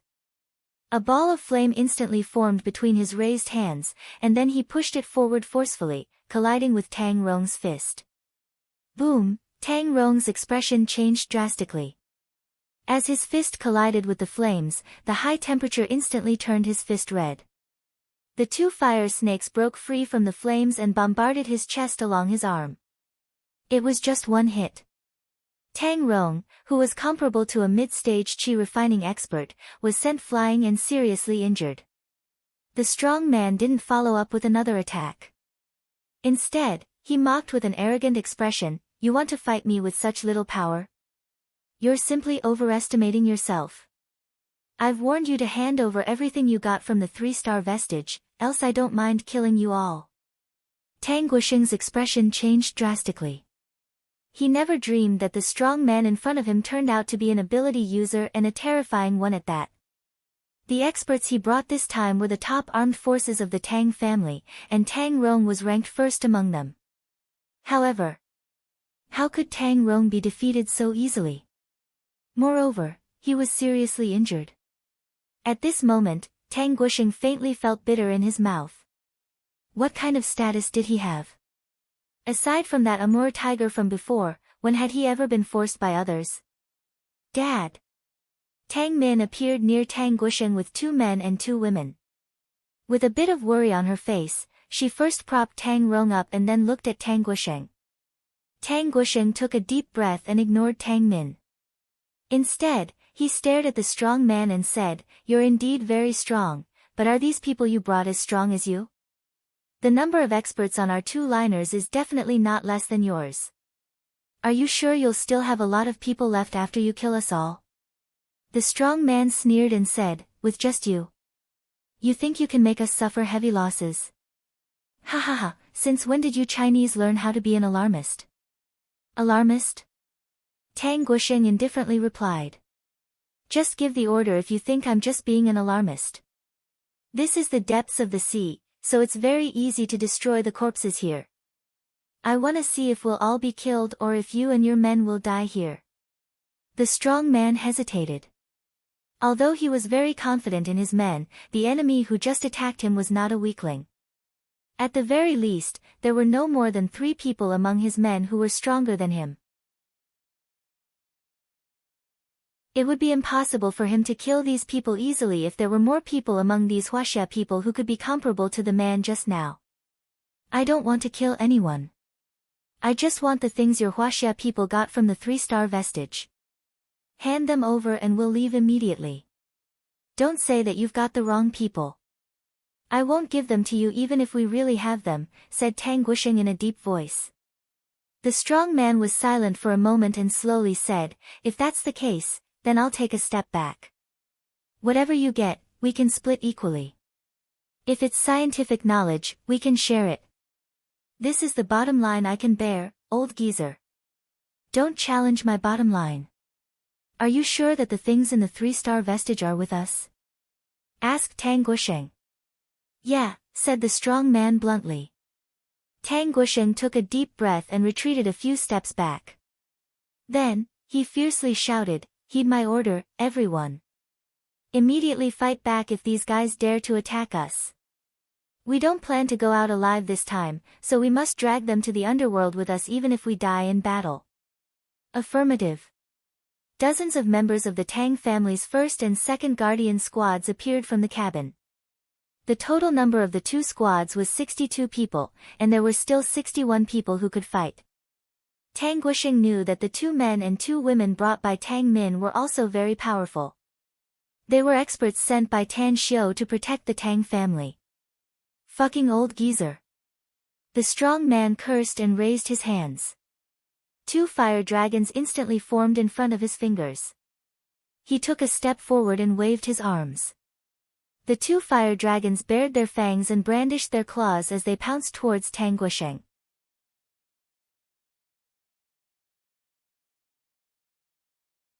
Chapter 795.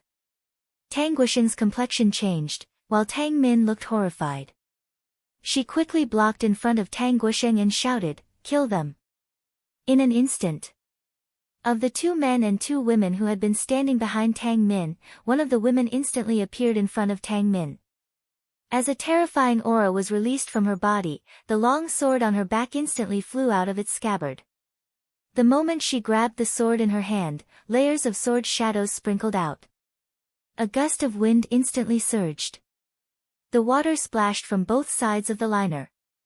The billowing airwaves were accompanied by layers of overlapping sword images as they swept over the two fire dragons in an instant. The stalwart man only felt darkness in front of him as the two fire dragons were bombarded and smashed into pieces, sparks splashing everywhere. The oncoming sword images made his pupils shrink, and he fiercely pushed forward with both hands. Firewall. Like a spider web, layers of densely packed flame lines quickly condensed and eventually formed a thick firewall. The billowing flames were continuously injected into the firewall and then pressed toward the sword images in front. Boom! The stalwart man's body trembled and he instantly retreated. The moment the two streams of fire formed on the sea surface, his body flew back to their liner. At the same time, the 4F country paranormals who were originally behind him started to use their abilities. A whistling tornado was formed, and numerous water arrows were shot out. The two types of abilities complemented each other, and their speed was pushed to the limit.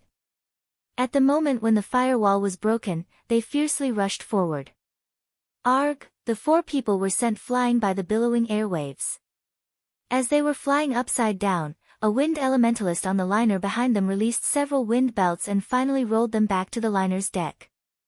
The middle-aged woman who waved the long sword retreated 3 steps back and then stabilized her figure. Her sharp eyes stared at the stalwart man and sneered, "You're just a trifling ability user, yet you dare to come out and rob us? Are you F country people so arrogant?"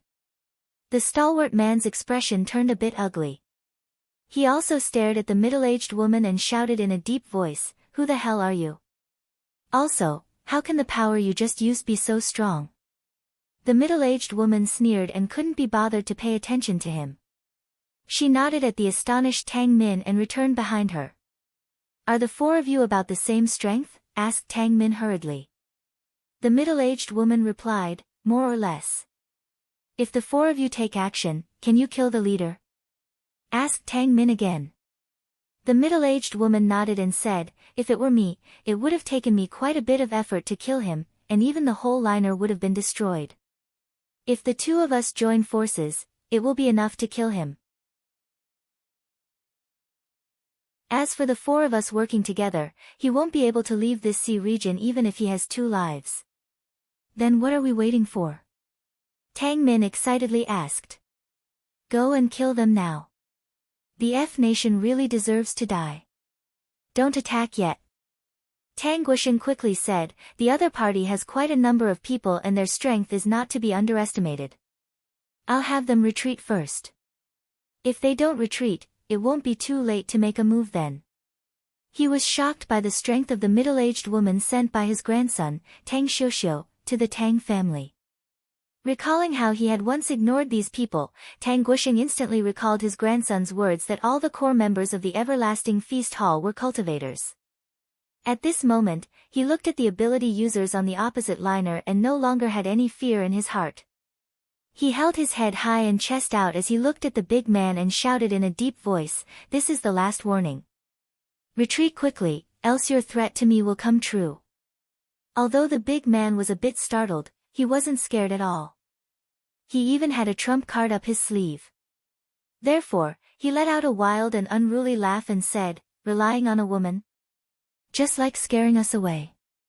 You old geezer, your head must have been kicked by a donkey. Plenty, it's all up to you now." "No problem."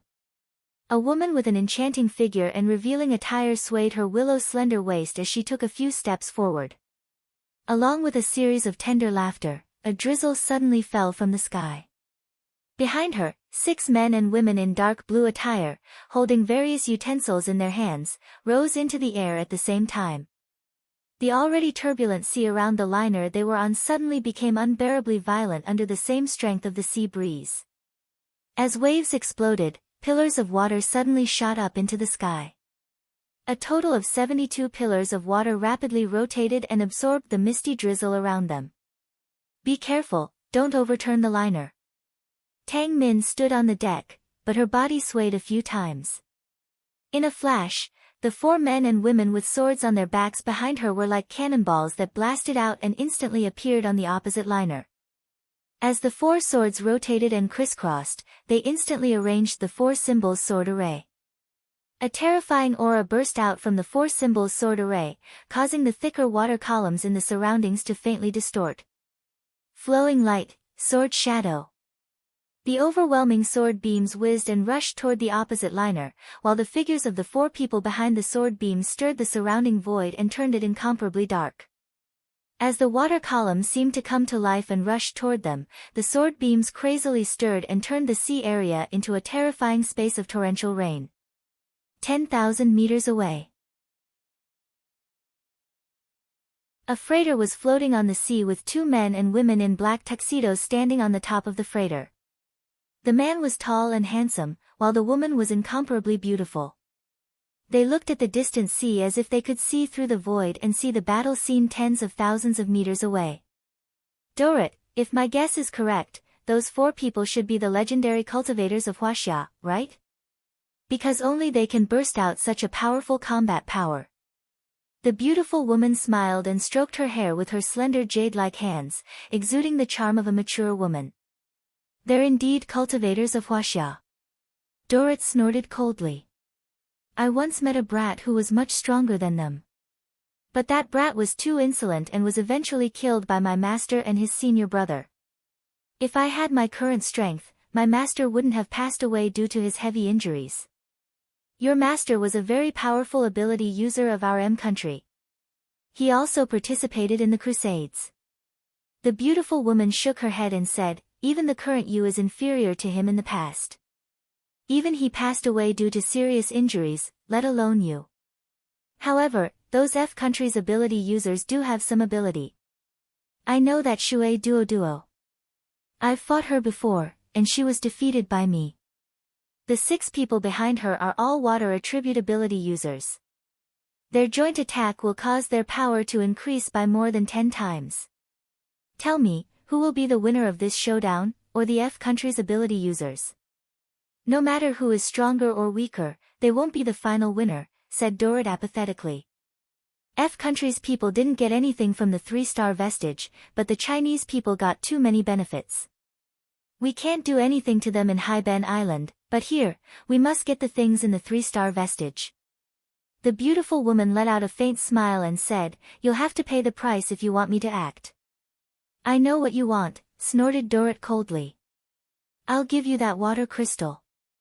If you're still not satisfied, I'll personally find someone to help you craft a water staff after we go back. The beautiful woman's eyes lit up and she said without hesitation, deal. On the other side. For experts of the Everlasting Feast Hall unleashed their full strength. Even though Shui Duo and the other water attribute ability users had joined forces, the four symbols sword array still broke their formation. Even the country's liner was split by the violent sword array, leaving dozens of cracks on it. The entire liner was about to be destroyed. Attack! Seize their liner! The strong man shouted angrily and rushed toward the four experts of the Everlasting Feast Hall without hesitation. The other dozens of ability users also soared into the air and unleashed their own abilities to launch a fierce attack on the Tang family's people. People kept dying in the brutal battle. However, both sides tried their best to avoid causing harm to the liner as much as possible. It was because they were perfectly aware that no matter who would survive, they would need to take the liner to leave. On Huang Island hundreds of nautical miles away, Tan Xiu quietly sat cross-legged on a reef, continuously absorbing the star force from space.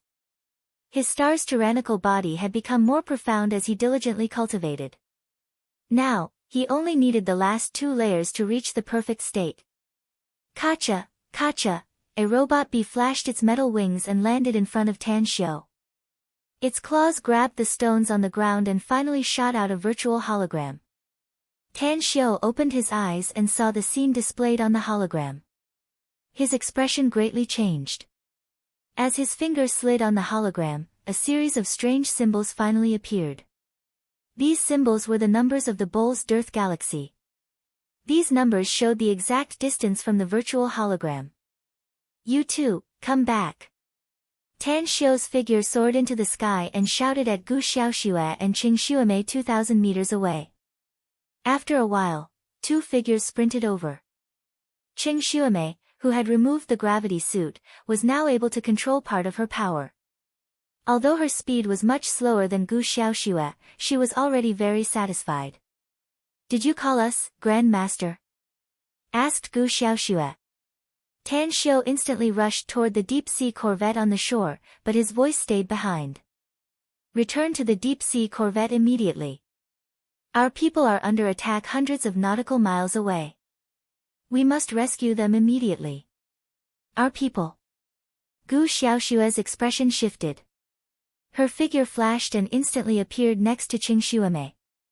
Her lily-white hands grabbed Qing Xuemei's collar and sprinted inside the deep-sea corvette with her. "Grand Master, who are the people we are going to rescue?" asked Gu Xiaoxue quickly after appearing next to Tan Xiu.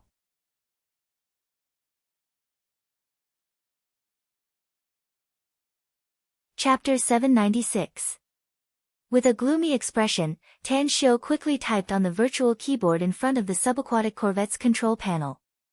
As the subaquatic corvette sailed for a kilometer and sank to the bottom of the sea, it suddenly increased its power and bolted toward the several liners hundreds of nautical miles away.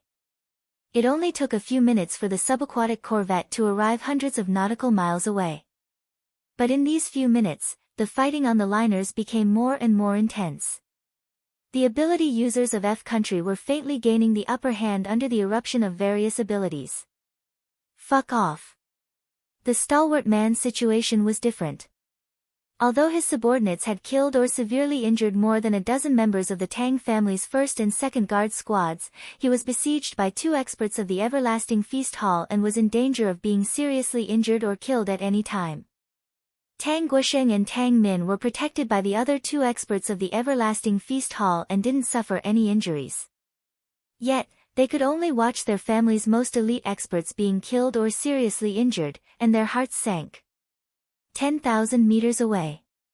On the top of the freighter where F country's ability users were riding, Dorrit's hands were crossed behind his back.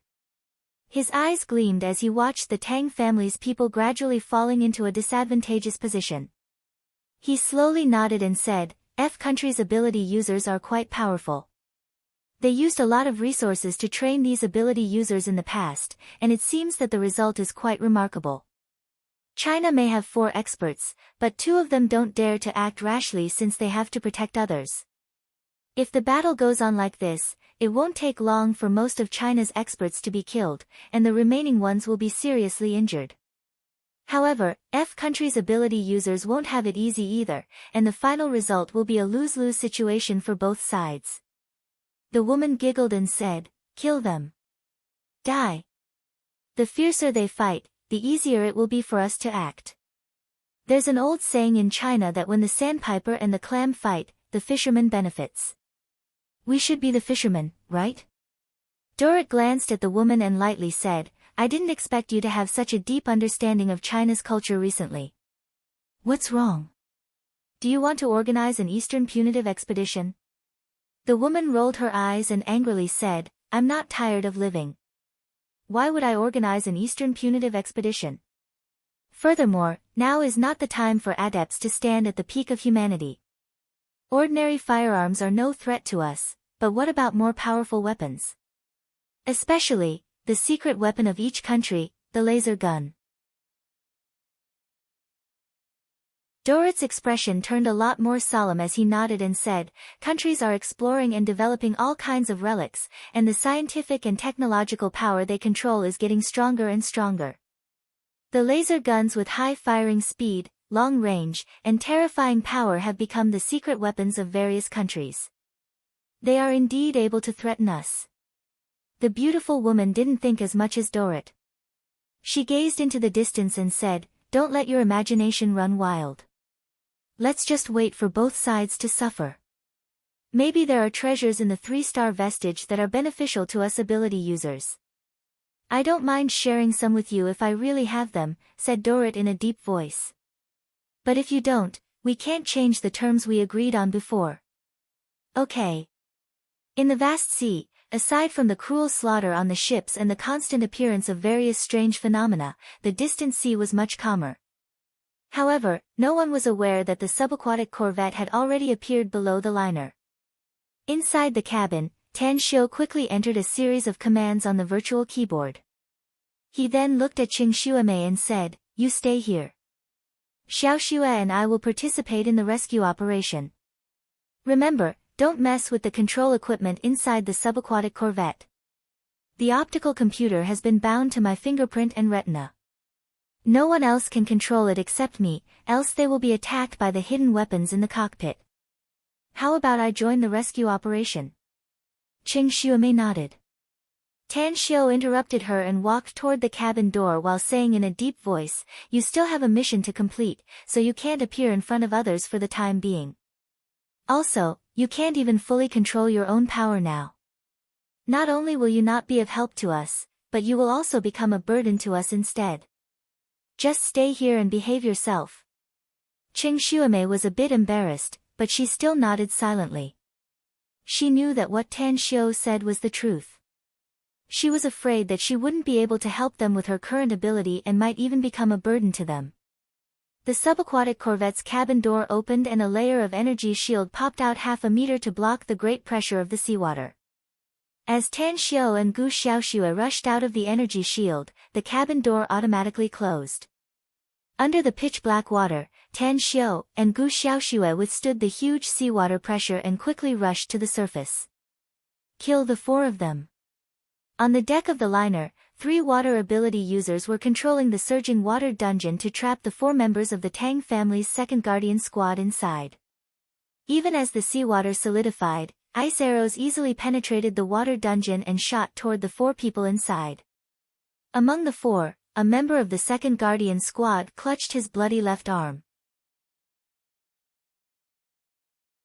Blue veins bulged on his forehead and his eyes were full of killing intent, yet he had no way to rush out of the water dungeon.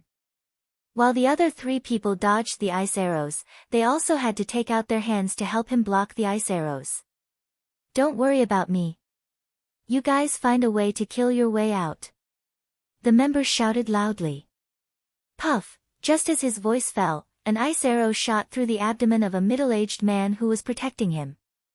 As blood splashed, the middle-aged man flew several meters away and fell heavily. In an instant, the 4 people all felt a strong sense of powerlessness in their hearts. They knew very well that with their strength, it was almost impossible to break out of the water dungeon. But if they couldn't break out, they would have to face the enemy's continuous attacks, and they couldn't launch any counterattack. Whoosh! A lightning-fast figure rose from the sea near the edge of the liner. With a flash of a bright sword light, the 3F country water ability users were cut in half at the waist without them noticing. Tan Xiu's long sword danced around him. After killing the 3 ability users in an instant, he didn't stop at all. His lightning-fast figure once again appeared near the other 2 people. Die! Although the 2 ability users had discovered Tan Xiu ahead of time, they were only able to hastily set up defensive measures. Yet, they were still split into dozens of pieces in the face of the violent sword light. On the other side, the moment Gu Xiaoxue emerged from the sea, the water on her body instantly evaporated. As her white dress fluttered, layers of sword shadows resembled the Milky Way from the 9th heaven, engulfing the 2F country metahumans in an instant. As blood and flesh splattered all over the sky, she directly penetrated through the blood mist and landed a seemingly light punch on the back of one of the F country metahumans. "Everyone, be careful." Besieged by the 2 experts of the Everlasting Feast Hall, the strong man was on the verge of collapse. The moment he saw the sudden appearance of 2 killing gods, his heart suddenly fell into an ice cave. At the cabin door of the liner, Tang Guosheng and Tang Min, who were protected by the other 2 experts of the Everlasting Feast Hall, looked ecstatic when they saw the figure of the newcomer. In particular, Tang Guosheng found that the powerhouse who suddenly appeared turned out to be his grandson, Tan Xiu. The worry inside his heart instantly dissipated without a trace. "Kill these bastards, Xiu." Tang Xiu flashed a smile at Tang Guosheng as his figure constantly flickered. Every time he attacked, an ability user was either killed or severely injured. Tang Guosheng suddenly said, "You 2 don't need to protect us anymore. Join forces with Xiu and kill these F country ability users as soon as possible." The two experts of the everlasting feast hall glanced at each other and tacitly nodded. They then quickly rushed toward the nearest F-country ability users. All of them were powerful individuals who had survived through a sea of blood and mountains of corpses. Their combat experience was extremely rich. That was why when they were fighting with the F-nation's metahumans, they were still vigilantly paying attention to their surroundings. If any metahumans tried to attack Tang Guisheng and Tang Min, they would immediately withdraw from the battle and stop them. Originally, due to the sudden appearance of Tan Xiu and Gu Xiaoxue, the Tang family's members were in a disadvantageous position. But this time, it was the F-country's ability users who were unable to fight back. Finally, the F-country's stalwart man realized that it was impossible for him to win. Hence, he went all out to force the two everlasting feast hall's experts to retreat. Paying the price of 2 bloody wounds, he rushed toward the other side of the liner where the speedboat was hanging. Wanna leave? Dream on. The two men simultaneously bombarded the sword hilt with their palms. The two swords were as fast as meteors and pierced the stalwart man's back in the blink of an eye. Puff, the stalwart man was in despair. He could feel his heart getting pierced as his life force rapidly drained away. He regretted it. Because of his greed, he wanted to snatch the treasures obtained by the Chinese members in the 3-star vestige. Hence, he finally ended up dying tragically here. Run! A water elementalist's complexion paled. He could only watch helplessly as his leader was killed. He no longer had the slightest desire to fight. After shouting, he instantly fled to the distance and dashed into the water when the Tang family's experts couldn't pursue him. The remaining 20 metahumans from F-country had looks of despair on their faces. Their ability was not to control water, so it was very difficult for them to survive in the vast sea. Puff, puff, puff, since they had lost the will to continue fighting, except for nearly 10 ability users who jumped into the sea in an attempt to escape as fast as possible, the rest were all slaughtered in just half a minute. At this moment, the decks of the two liners were dyed red with blood and many corpses were scattered all over the place, looking very miserable. Tan Xiu quickly came to Tang Guisheng's front and asked, "Grandpa, why are you here?" Tang Guisheng was in a very good mood at the moment. Although the Tang family had lost a lot of elite experts, his grandson was safe and sound, making him feel a lot more relaxed. "Isn't it because of you?"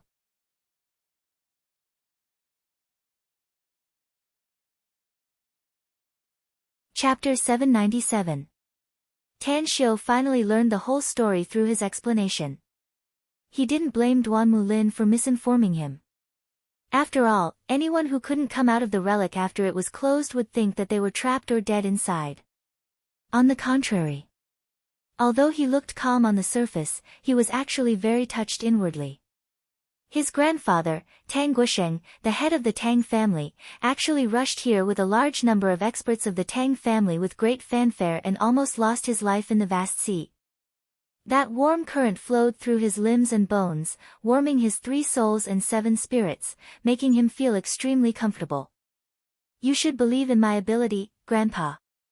I dare not boast about other things, but the number of people on Earth who can kill me can be counted on one hand." Tang Guisheng glared at him. Despite his smiling eyes, he still reprimanded him, "Being too conceited is easy to fail miserably. I know you're a powerful cultivator, but even a tiger needs to take a nap. Who doesn't have a chance? This old man came all the way here, yet you're blaming me?" Tan Xiu blushed with shame and smiled embarrassedly. "How could I dare to blame you? But Auntie just said that you left the entire Tang family behind and rushed here with your people. If something happens to you because of me, I won't be able to rest easy." Tang Guisheng nodded with satisfaction and said, "Don't worry. It's fine even if I didn't inform the rest of the family. Even if something happens to me, your first uncle can now shoulder the Tang family's pillar. With your second grandpa and third grandpa's assistance, it won't be a problem. Besides, I just heard a rumor recently that has a deep relationship with you." "What rumor?" asked Tan Xiu in surprise. "I heard that you have a very powerful disciple," said Tang Guisheng meaningfully. "Even Duan Mulin can't lift his head." Tan Xiu stared blankly and asked with a confused expression, I do have a very powerful disciple, but what happened between her and Duan Mulin? I don't know. At the side, Gu Xiaoxue lightly coughed and smilingly said, Grand Master, and I met some people from China's Special Abilities Bureau on the way to the Strait of Malacca. Duan Mulin is among them. Master used some of her abilities to intimidate those people. Tan Xiu was stunned, then quickly asked, Yenner didn't mention my name, did she? Gu Xiaoxue said with a smile, Master naturally mentioned you. Otherwise, how can we figure out your specific situation? Tan Xiu felt helpless inside. He didn't want to expose his relationship with the everlasting feast hall, but Gu Yenner's actions had exposed the relationship he had been trying to hide. At this time, even those big shots in the country would know about his relationship with the everlasting feast hall.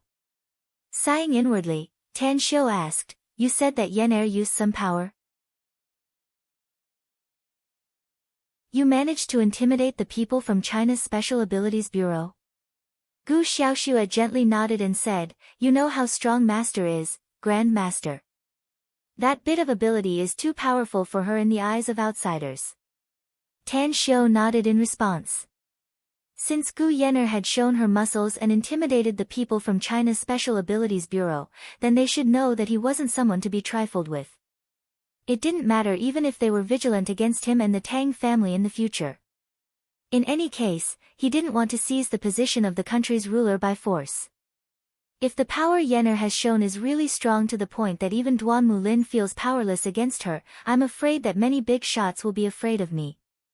Thinking about it from another perspective, it's not necessarily a bad thing. I'll have to deal with some people if I want to develop myself in the future. It's enough if they don't dare to do anything to me, the magnificent Tang Corporation, the everlasting feast hall, and even the Tang family. As he thought up to there, a smile appeared on Tan Xiu's face. He looked at Tang Guosheng and asked, Grandpa, is this the rumor you heard? Tang Guosheng shook his head and smilingly said, It's more than that. As the leader of the Special Abilities Bureau, Duan Mulin personally issued an order that no one should provoke him in the future. Neither the everlasting feast hall, the Tang family, nor the magnificent Tang Corporation. Now, the top family heads of the imperial capital have all received the news. Tan Xiu smiled strangely. It seemed that his precious disciple had scared Duan Mulin quite a bit. For the dignified head of the Special Abilities Bureau to issue such an order, it meant that he could do whatever he wanted in the country in the future. Suddenly, Tang Min, who was sitting next to him, asked, Xiu, according to the news from Haiben Island, all the passageways leading to the 3-star vestige are closed, and you haven't come out yet. The 3-star relic was located in the depths of the Strait of Malacca. Without a submarine, no one would be able to withstand the pressure of the deep sea. But you came out. How did you do it? A smile outlined on the corner of Tang Xiu's mouth as he smilingly said, Auntie, since you're curious, then I'll take you to a place. Also, I have some good news to tell you. Where are we going? Asked Tang Min. Just follow me, said Tan Xiu with a smile. A few minutes later, Tan Xiu and Gu Xiaoxue took Tang Guosheng and Tang Min to the liner's deck. Tan Xiu grabbed Tang Guosheng and Tang Min's arms as a surging airflow instantly wrapped them and then jumped into the sea. They descended for more than 10 meters. The subaquatic corvette appeared in front of the quartet. As Tan Xiu inputted a series of commands outside the cabin door, the airflow pushed the seawater outside the cabin door half a meter away. Tan Xiu then quickly entered with Tang Guosheng and Tang Min. Heavens! This place is... Tang Min's eyes widened to the size of a copper bell, and her eyes flickered with shock. Tang Guosheng was a bit better than her, but he was also shocked. The facilities inside the subaquatic corvette, as well as the technology that far surpassed today's level, made their hearts beat faster. This is the subaquatic corvette I got from the 3-star base I established in the Star Luo Empire, said Tan Xiu with a smile. We were able to leave the 3-star vestige smoothly and deceive everyone's eyes because of it. Qing Xuemei, let me introduce you. This is my grandpa and this is my auntie. At this moment, Qing Xuemei came out of the cabin and was slightly surprised to see Tang Guisheng and Tang Min. She immediately looked shocked after hearing Tan Xiu's introduction. She had seen Tang Guisheng and Tang Min on TV countless times and knew that they were the Tang family's patriarch and his daughter. Grandpa Tang, Auntie Tang. Qing Xuemei suppressed the shock inside and greeted with a bit of respect. Tang Guisheng was surprised to see Qing Xuemei, but he didn't show it and just nodded with a smile. Tang Min, on the other hand, looked suspicious and asked, "You're Qing Xuemei? Why do you look so familiar?" "I once met you with my mother," said Qing Xuemei. "Who is your mother?" asked Tang Min, confused. Qing Xuemei didn't reply. She didn't want to recall her parents' matter, much less mention it in front of others. Even though she knew that her mother and Tang Min had been close friends since they were young, she knew that her mother had grown up with Tang Min. Tan Xiu knew something about Qing Xuemei. Sensing that she didn't want to mention her mother, he immediately said, "Auntie, I still have something important to tell you. This is also the main reason why I brought you here." "What is it?" asked Tang Min with a slight frown. "Before I tell you, you must promise me that you must not tell anyone except the core members of the Tang family," said Tan Xiu. Tang Guisheng realized that what Tan Xiu said should be very important, so he straightforwardly said, "With your words, we know what to say and what not to say." Tan Xiu nodded and said, "I've taken control of the entire 3-star vestige, so I'm now the owner of the 3-star vestige. I can enter it at any time if I want to. Naturally, I can also use everything inside." "What did you say?" Tang Guisheng was aghast and exclaimed with disbelief on his old face. Tan Xiu repeated what he just said and finally said, "I'm telling the truth. The 3-star vestige was left behind by the Star Luo Empire in the Black Cloud Star Field's Postok Galaxy. To be precise, it was the Star Luo Empire's fleets that fled and eventually fled to Earth. They hurriedly built a seabed base, but they eventually perished due to the sudden change in Earth's environment and climate." "What sudden change in climate and environment?" asked Tang Guisheng hurriedly. "Tectonic movements, volcanic eruptions, and the extinction of all living things," answered Tan Xiu. Tang Guisheng fell into silence. Earth had experienced countless natural disasters, and this was the knowledge that scientists had tried their best to explore. It was just that he didn't expect that the extraterrestrial races would suffer such a devastating blow. "What exactly is inside the 3-star vestige, Xiu? What's in it for us?" Tang Min asked the question she wanted to know the most. "Our Tang family can rely on that 3-star vestige to dominate the world if we want to do so," said Tan Xiu. "It has technology and weapons that far surpass Earth's. Shortly put, all the necessities for a race to survive are all there." Tang Guisheng was shaken and didn't speak for a long time. Tang Min frowned deeply and stared at Tan Xiu's face, asking, "Do you want to dominate Earth, Xiu?" "I'm not interested." Tan Xiu shook his head. "If I want to dominate Earth, I can do it as long as I have some time even without that 3-star vestige. In my opinion, cultivation is the most important thing now." "Then, how do you plan to solve the problem of the 3-star vestige?" asked Tang Min. Tan Xiu looked at Tang Guisheng and seriously said, "I think we shouldn't announce the 3-star vestige to the public for the time being. However, I brought out a lot of good things from it. If the country is willing to exchange some things, we can exchange some of the simplest technologies."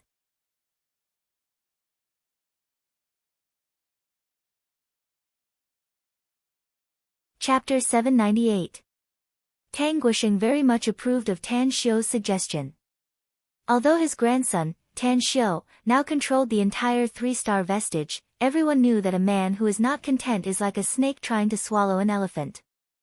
Even for the higher-ups of China, who could guarantee that they could obtain powerful scientific and technological power and arm a powerful army to break the current world structure and become the world's overlord?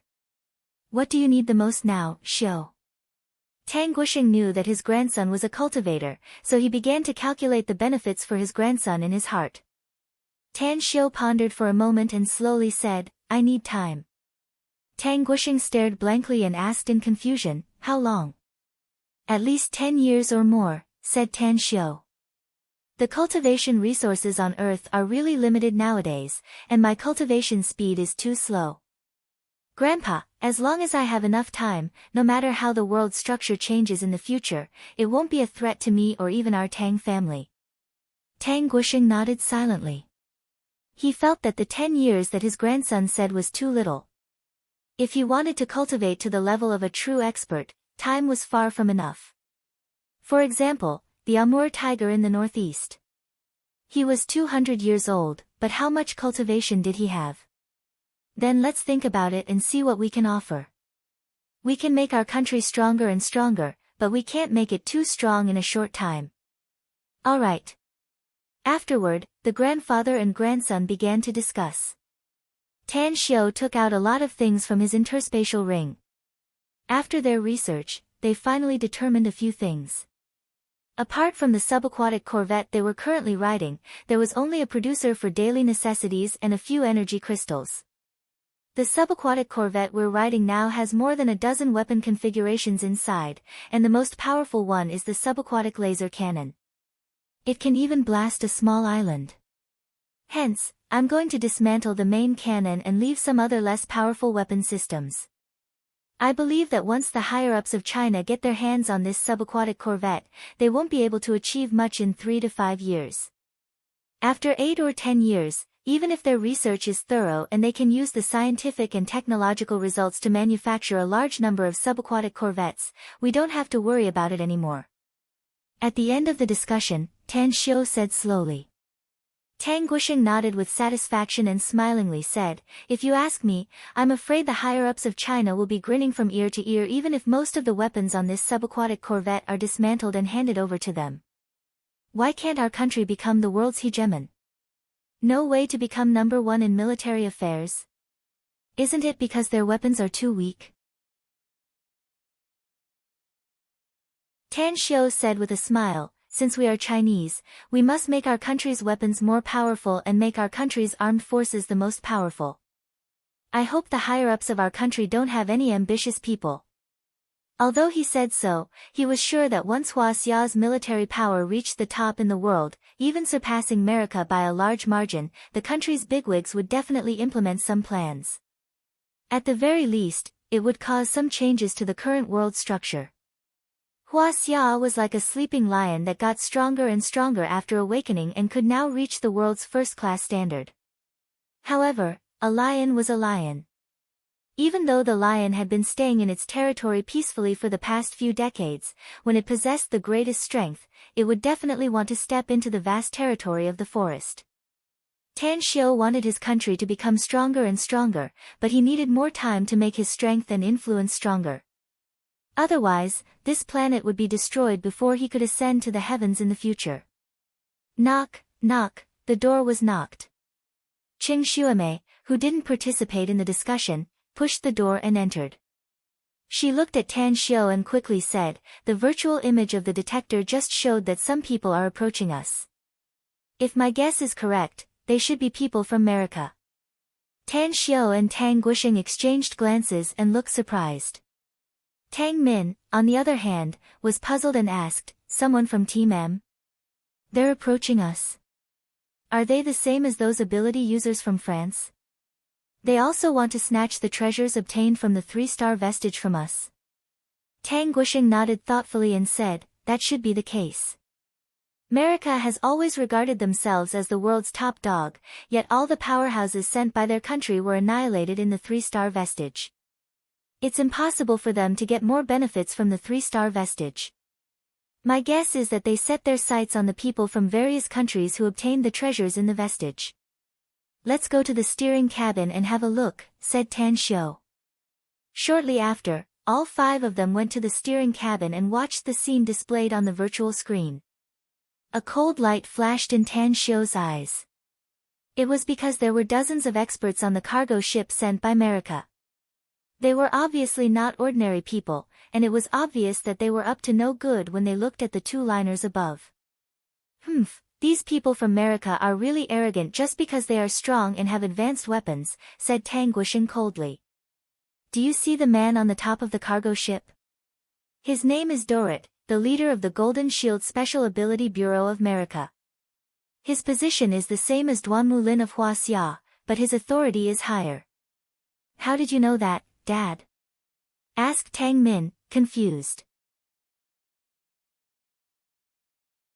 I used to work in the confidential archives department, so I naturally know some special intelligence files, said Tang Guosheng. There are records about this Dorrit in there. Only, there aren't many records about him. Why didn't you recognize the identity of the F country's ability users we met before? Asked Tang Min curiously. F country's ability users are very low-key. Tang Guosheng shook his head and said, I only know that they have established a special ability bureau, but I don't know who's in charge, how many ability users they have, and how powerful they are. Further, F country's aggressiveness is not as strong as the M country, so we mostly pay attention to the M country's intelligence. Tang Min suddenly understood and looked at Tan Xiu, asking, how are we going to deal with them, Xiu? Tan Xiu was silent for a moment and slowly said, if Grandpa hates them, we can wipe them out without any casualties. Tang Guosheng stared blankly and asked with a puzzled expression, casualties are unavoidable if we fight them, no? Those M country people are not paper tigers. Don't you think your tone is too big, Xiu? A smile outlined on the corner of Tan Xiu's mouth. His hands quickly tapped on the virtual keyboard and a series of commands were set by him. At the same time, all the muzzles on the 20-meter-long subaquatic corvette began to adjust their positions, while the weapon propulsion furnace operated at full speed. 6 kilometers away. The cargo ship on the vast sea was slowly approaching the two liners that had stopped sailing. Dorrit, who was on the top of the cargo ship, looked hesitant and his fingers kept stroking his chin. As for the beautiful woman standing beside him, the smile on her face had already disappeared without a trace and was replaced by a solemn expression. You must think about it clearly, Dorrit. On the two Chinese liners, there were originally 4 very strong experts. Later on, 2 even stronger experts came. With the strength of the 6 of them, they can completely suppress us. We'll be the ones to be annihilated if we fight, said the beautiful woman with a cold voice. Dorrit turned to look at the beautiful woman. He took a deep breath and said, I know the enemy is very strong. I can't even deal with the original 4 experts. The 2 people who appeared later are probably stronger than me. But don't forget what kind of weapons we've equipped on this modified cargo ship. I've made up my mind to attack them as soon as we approach them. The beautiful woman was silent for a few seconds and finally nodded slowly. She naturally knew what kind of weapons were equipped on this modified cargo ship. Can the torpedoes blow up those 2 liners? Can the jellyfish torpedoes kill or severely injure those powerful guys? She was still a bit worried. There's an old saying in China that I like very much. Do you know what it says? Dorrit shook his head. What does it say? Asked the beautiful woman, confused. Nothing ventured, nothing gained, said Dorrit in a deep voice. We won't get anything if we give up the plan just because we're afraid of the other party's military force. But if those Huaxia experts return to their country with the things they got from the 3-star vestige, I believe it won't take a few years for China's military force to surpass ours. By that time, they will have the biggest say. The beautiful woman opened her mouth. Just as she was about to agree with Dorrit's words, a lingering fear exploded in her heart. In fact, at this moment, all the pores on her body stood on end. Run away. Although the beautiful woman didn't know where the danger came from, she still dashed to the side of the sea in an instant. At the same time, she grabbed an iron chain on the cargo ship and forcefully twisted it, pulling a kayak away. Boom! The huge explosion created a monstrous wave. The entire cargo ship was blown up in an instant. Only a few dozen ability users of the M country's Golden Shield Special Abilities Bureau realized that the situation was not right and fled far away, while the rest were either severely injured or killed in the explosion. Inside the subaquatic corvette, Tang Guosheng and Tang Min were shocked by the attack. They learned from Tan Xiu that this was not the result of the subaquatic corvette's main cannon. If it was the main cannon, wouldn't it be able to annihilate all the enemies? The show has just begun, said Tan Xiu with a smile. I've activated the smart targeting system. None of those ability users from Country M will be able to escape. Standing behind Tan Xiu, Qing Xuemei hurriedly said, aren't we going to leave some of them alive to interrogate them about the M country's Golden Shield Special Abilities Bureau?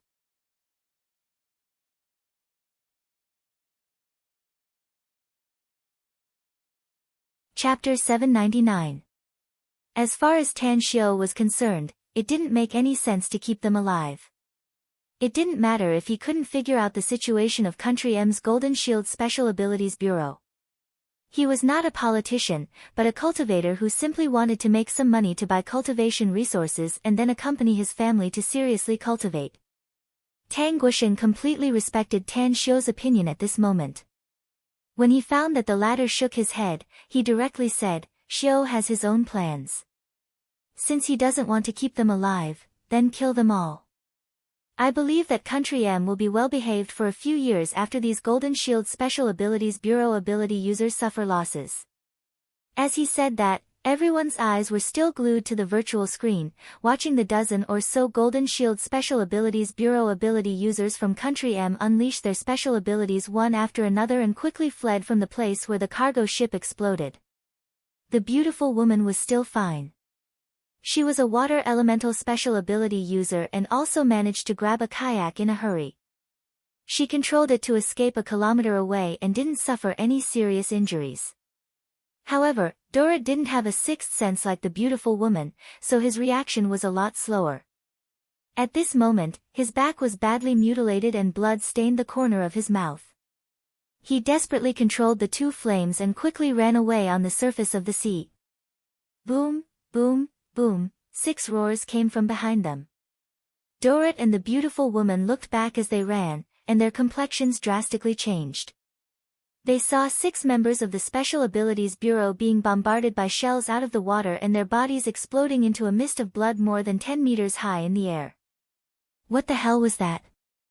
Dorrit's eyes widened and his chest was filled with flames of anger as he roared while fleeing. Unfortunately, no one answered him.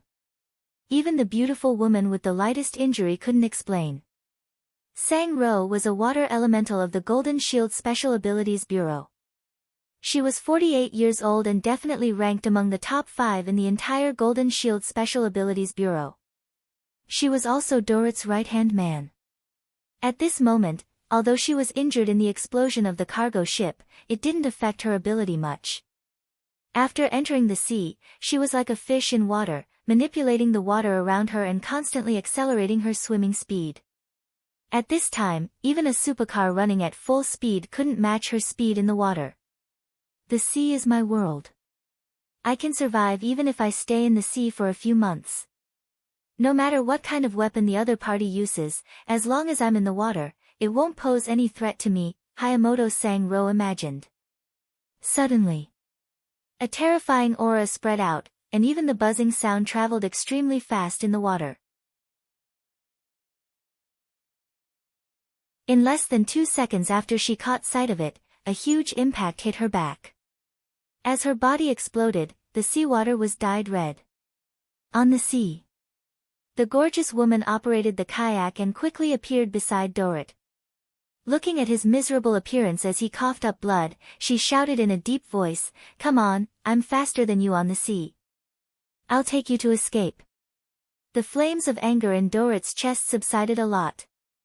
After he sprinted to the kayak, the flames he manipulated dissipated.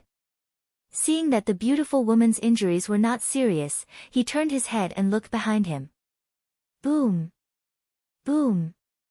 He clearly saw the 2 remaining ability users of the Golden Shield Special Abilities Bureau on the sea surface hit by the shells that shot out of the sea. Although the shells did not blow them up into ashes, their bodies were blasted open and they were killed. Bastard! Even if it's a torpedo or a jellyfish mine, it's impossible for it to have such power, speed, and accuracy. What kind of weapon is that? Who's the one who launched the attack on us? Dorrit was almost driven crazy by the sudden appearance of the shells. His heart was bleeding as he watched the men he had trained get blown up one after another. I think it should be the work of Huaxia's people, said the gorgeous woman coldly. There's no one else in this sea area except for Huaxia's liner.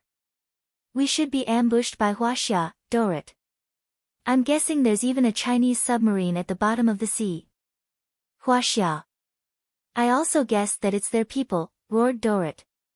But these bastards almost died in the hands of F Country's Special Abilities Bureau's ability users. How dare they attack us? Also, we're so far away from them. How did they find us? Our eyes have undergone surgery to greatly improve our eyesight, sneered the gorgeous woman. Don't tell me that no one from Huaxia has undergone surgery. Most importantly, if those two liners aren't just ordinary liners but ones equipped with military reconnaissance systems, it's easy for them to find us through the instruments. Anyways, it's useless no matter how angry we are. The most important thing now is to run away, far away from this sea area. Dorrit took a deep breath to suppress his anger and coldly said with a gloomy face, I'll definitely make those Huaxia bastards pay a painful price as long as I don't die today. I'll massacre them, at least a small city of theirs. Only then can the hatred in my heart be appeased. You're right. Only by slaughtering those Huaxia people and using their blood can we wash away today's humiliation. Suddenly, the gorgeous woman's body trembled. Almost in an instant, two water columns appeared on both sides of the kayak and instantly wrapped around her body, forcibly moving her several meters away. Boom! A cannonball bombarded the kayak and instantly hit Dorrit, who was unaware of it, causing him to lose consciousness amidst the flames of the explosion. His body was still intact, but his internal organs were shattered by the power of the explosion. Unless he had an immortal pill concocted by a perfected golden immortal, only death awaited him. Dorrit. The gorgeous woman looked deeply sorrowful. She didn't have much affection for the people of the Golden Shield Special Abilities Bureau, but it was different for Dorrit. Although she was only a nominal member of the Golden Shield Special Abilities Bureau, it was all because of Dorrit. Although they didn't have any romantic feelings, they had done many things together and had a very good comrade in arms. But at this time, Dorrit, one of the few friends she trusted very much, was killed just like that, causing her to be thoroughly furious. Damned Huaxia people! I'll make you pay with your blood sooner or later. The gorgeous woman angrily roared and let the water dragons roll her as she continued to flee into the distance. Her speed of fleeing was even faster than before. Whoosh! Whoosh! 2 half-meter-long cannonballs completely locked on the gorgeous woman in midair. A few seconds after she cursed, the 2 cannonballs bombarded her body. Inside the subaquatic corvette, Tan Xiu quietly watched the gorgeous woman being killed by the 2 cannonballs. The coldness in his eyes gradually subsided. He turned to look at Tang Guisheng and said, I still need to stay at sea for 2 more days, Grandpa. I'm sure you've alarmed a lot of people since you brought our Tang family's people here in a hurry. Besides, we've killed the ability users of F country and M country, and the news of their deaths will soon be known by the people of these 2 countries. Therefore, you must take our Tang family's people to leave this sea area as fast as possible and return to our country. Do we need to disclose the fact that we've killed the ability users of these 2 countries? Asked Tang Guisheng. For instance, those people above. No need to tell them directly. Tan Xiu shook his head and said, Duanmu Lin is actually their spokesperson. Just tell him directly. I'm sure he'll not only solve our future troubles and erase all the traces, but he'll also be very excited about it. This is also our gift to him. Tang Guisheng's eyes lit up. He immediately nodded with satisfaction and said, You're right. Let's do it. Xiu, you must pay attention to your safety after we leave. You must survive no matter what. Don't worry. Tan Xiu nodded. I won't fail miserably. Half a day later. Tan Xiu escorted Tang Guisheng and Tang Min back to the liner and watched the 2 liners disappear into the distance. Then, he turned to look at Gu Xiaoxue at the side and said, I used to feel a bit of kinship, but only your master could give me that feeling. But now, I have more relatives, and this feeling is really good. An envious look flashed in Gu Xiaoxue's eyes. She was an orphan and didn't know who her parents were, whether they were dead or alive. However, she didn't care about it. What she cared about was her master, Gu Yan. In her opinion, her relatives were her master and the core members of the everlasting feast hall. Relatives, feeling? Gu Xiaoshua's expression suddenly moved and she asked, Grand Master, do you only regard my master as a relative? A master for a day is a father for a lifetime. Tan Xiu said with a smile. If not relatives, then what are they? Gu Xiaoshua's heart suddenly ached. A complex emotion was crazily growing inside her. She didn't know if it was because of her master or some other reason.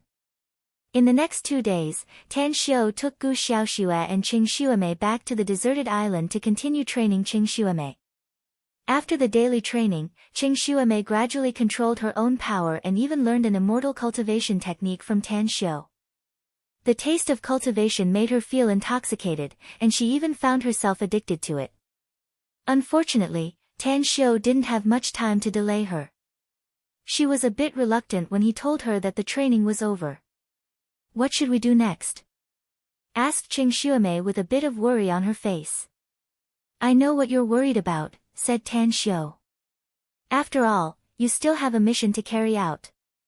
Those people in Japan probably think that you died in the vestige. You'll definitely be questioned if you go back rashly. But don't worry. I've already thought of a foolproof plan for you. I can still return to Japan, asked Qing Xuemei in surprise. Continue the mission. Of course. I've arranged Kawako Yamamoto to cover for you and even help you in the future, said Tan Xiu with a smile. Naturally, I won't let you get kicked out of the mission.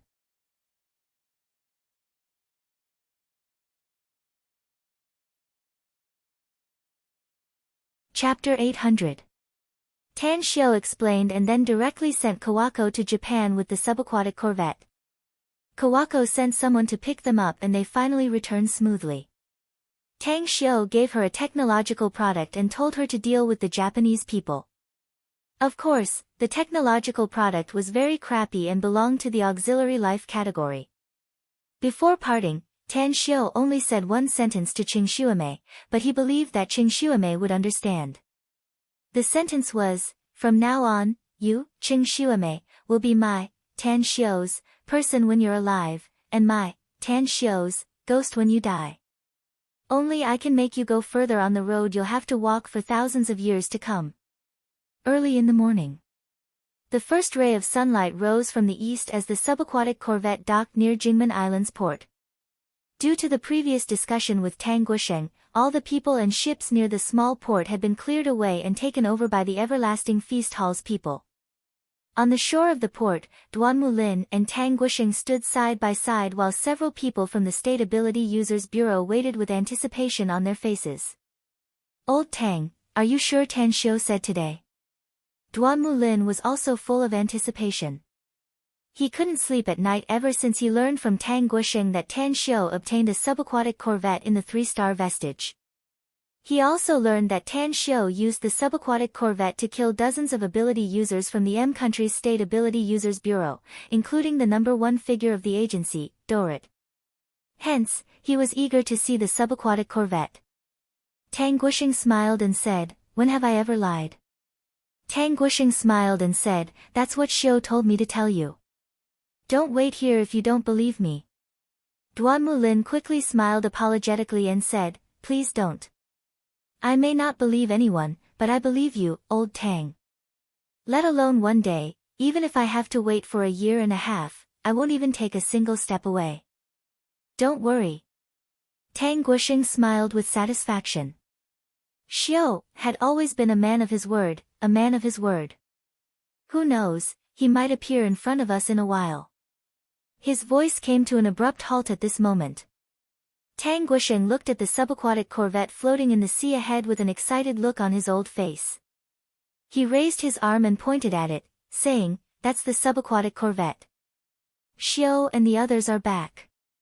Duan Mulin looked around and saw the hatch of the subaquatic corvette open and Tan Xiu and Gu Xiaoshua coming out. He immediately took a few steps forward and shouted to Tan Xiu, welcome back, little Tang. Tan Xiao and Gu Xiaoxua trod on the water's surface and went straight to the front of Duanmu and Tang Guisheng. Tan Xiao then said with a smile, "Senior Duanmu, I feel that it's really good to come back alive. I didn't disappoint you. This time, I should be considered to have performed a meritorious deed. I brought back a big fellow. It's a pity that I didn't manage to bring the other items out. Otherwise, it would definitely bring great benefits to our Huaxia country." Duanmu Lin affectionately held Tan Xiao's hand, shook it hard and said, "It's enough, it's enough. I've learned the specifics of the subaquatic corvette from your grandfather. It's really beyond my wildest dreams." Just by relying on this subaquatic corvette, they were able to kill dozens of ability users from the Special Abilities Bureau of the M country. The most important thing is that even Dorrit was killed. This subaquatic corvette is definitely a terrifying killing weapon under the sea. "I don't know if it's a terrifying killing weapon or not," Tan Xiao said with a smile. "I only know that its weapon configuration is really good and its speed is fast enough. That's right, the environment inside is also very good. The alien race that left the vestige behind really knows how to enjoy life. Can you take me to visit it?" asked Duanmu Lin with a smile. "Senior Duanmu, I got this subaquatic corvette from the 3-star vestige, but it's not my personal property." Tan Xiao waved his hand and said, "You represent the government, and I need to give this subaquatic corvette to the government, so you can take it." "Tan Xiao, you're a righteous person and a role model for the younger generation," said Duanmu Lin with a satisfied expression. "I'll accept this subaquatic corvette on behalf of the country, and I'm sure the reward from the country will be handed over to you soon." A smile outlined on the corner of Tan Xiao's mouth as he smilingly said, "This port is good. The Special Abilities Bureau's people will immediately withdraw and hand it over to your Everlasting Feast Hall's people," said Duanmu Lin without hesitation. "Also, the government's approval will be sent to you soon. This will be the Everlasting Feast Hall's private port in the future." "Thank you, Senior Duanmu," said Tan Xiao with a smile. "I'll tell Kang Xia to take 100 boxes of God's Nectar and send them to your Special Abilities Bureau's HQ later. This is also a token of my appreciation." "Good, good, good." The wrinkles on Duanmu Lin's face stretched out, and his smile was absolutely sincere. Tan Xiao looked at Tang Guisheng and asked, "Grandpa, what's your next plan? Are you going to the Everlasting Feast Hall with me?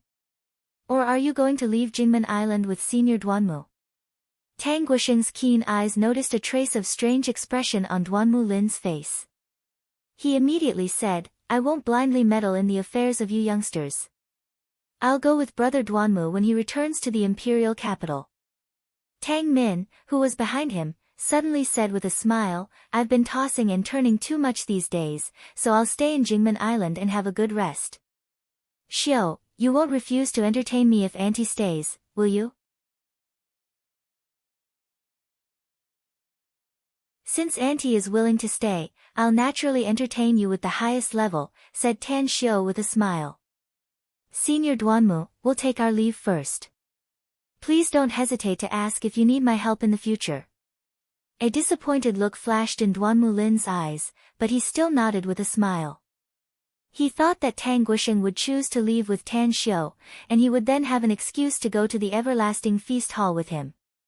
He couldn't figure out the actual situation of the Everlasting Feast Hall when he went there by himself, but he might have an unexpected discovery if he went with Tang Guisheng. What a pity, Duanmu Lin felt somewhat helpless inside. Shortly after, 4 cars left the port. Tan Xiao and Tang Min arrived at the Everlasting Feast Hall and immediately received the best hospitality. Even Gu Yan got the news and came out of the exquisite pagoda to greet him. Tang Min was very curious about Gu Yan, so she held her hand and chatted with her for a long time. She even learned a lot of things from Gu Yan, and was greatly shocked. In the evening, just as Tan Xiao and Tang Min were having dinner together, Gu Xiaoxue came to the private room. She looked at Tan Xiao and said, "Grand Master, Ban's Ho learned that you're in the Everlasting Feast Hall and he wants to see you." "Ban's Ho is also in the Everlasting Feast Hall." Tan Xiao was surprised. Banzhou sent 10 orphans from the northwest yesterday. Except for 2 children with bad temperament, the other 8 children have good aptitude and temperament. He originally planned to do it tonight, but he wants to see you after learning that you're here. He said that he wants to report his work to you. How many children have been adopted by our everlasting feast hall? Asked Tan Xiu. Including the 8 children, a total of 62,200, answered Gu Xiaoxue. How did it suddenly increase by so much? Tan Xiu was shocked. There's a drought in the northwest, and the poorer places are even more difficult to live. Gu Xiaoxue forced a smile. Therefore, there's a phenomenon of people selling their children in private. The government has been trying to solve the problem there, but there are too many people who need help, which makes the lives of many homeless children more difficult. Even the children from more than a dozen orphanages have been taken out by Banzhou's team through special means. Do we still need to take out the children from the orphanages? Tan Xiu was confused. Those orphanages are about to close soon. If we don't accept those children, I'm afraid those children will become homeless sooner or later, said Gu Xiaoxue. As a matter of fact, those orphanages are private orphanages donated by the society, and they are adopted by some warm-hearted people. Have all the traces been cleaned up? Tan Xiu suddenly understood and nodded. When Banzhou's team reported to me, I realized that such a large number of orphans would be noticed by some people with ulterior motives, said Gu Xiaoxue. So, I sent a group of elites of our everlasting feast hall to wipe all the traces. Even if someone wants to investigate, they will lose the direction. Tan Xiu took a deep breath and looked at Gu Xiaoxue, saying, "Bring Banzhou here." All right. As Gu Xiaoxue left the room, Tang Min asked in surprise, "Xiu, why did you adopt so many homeless children?"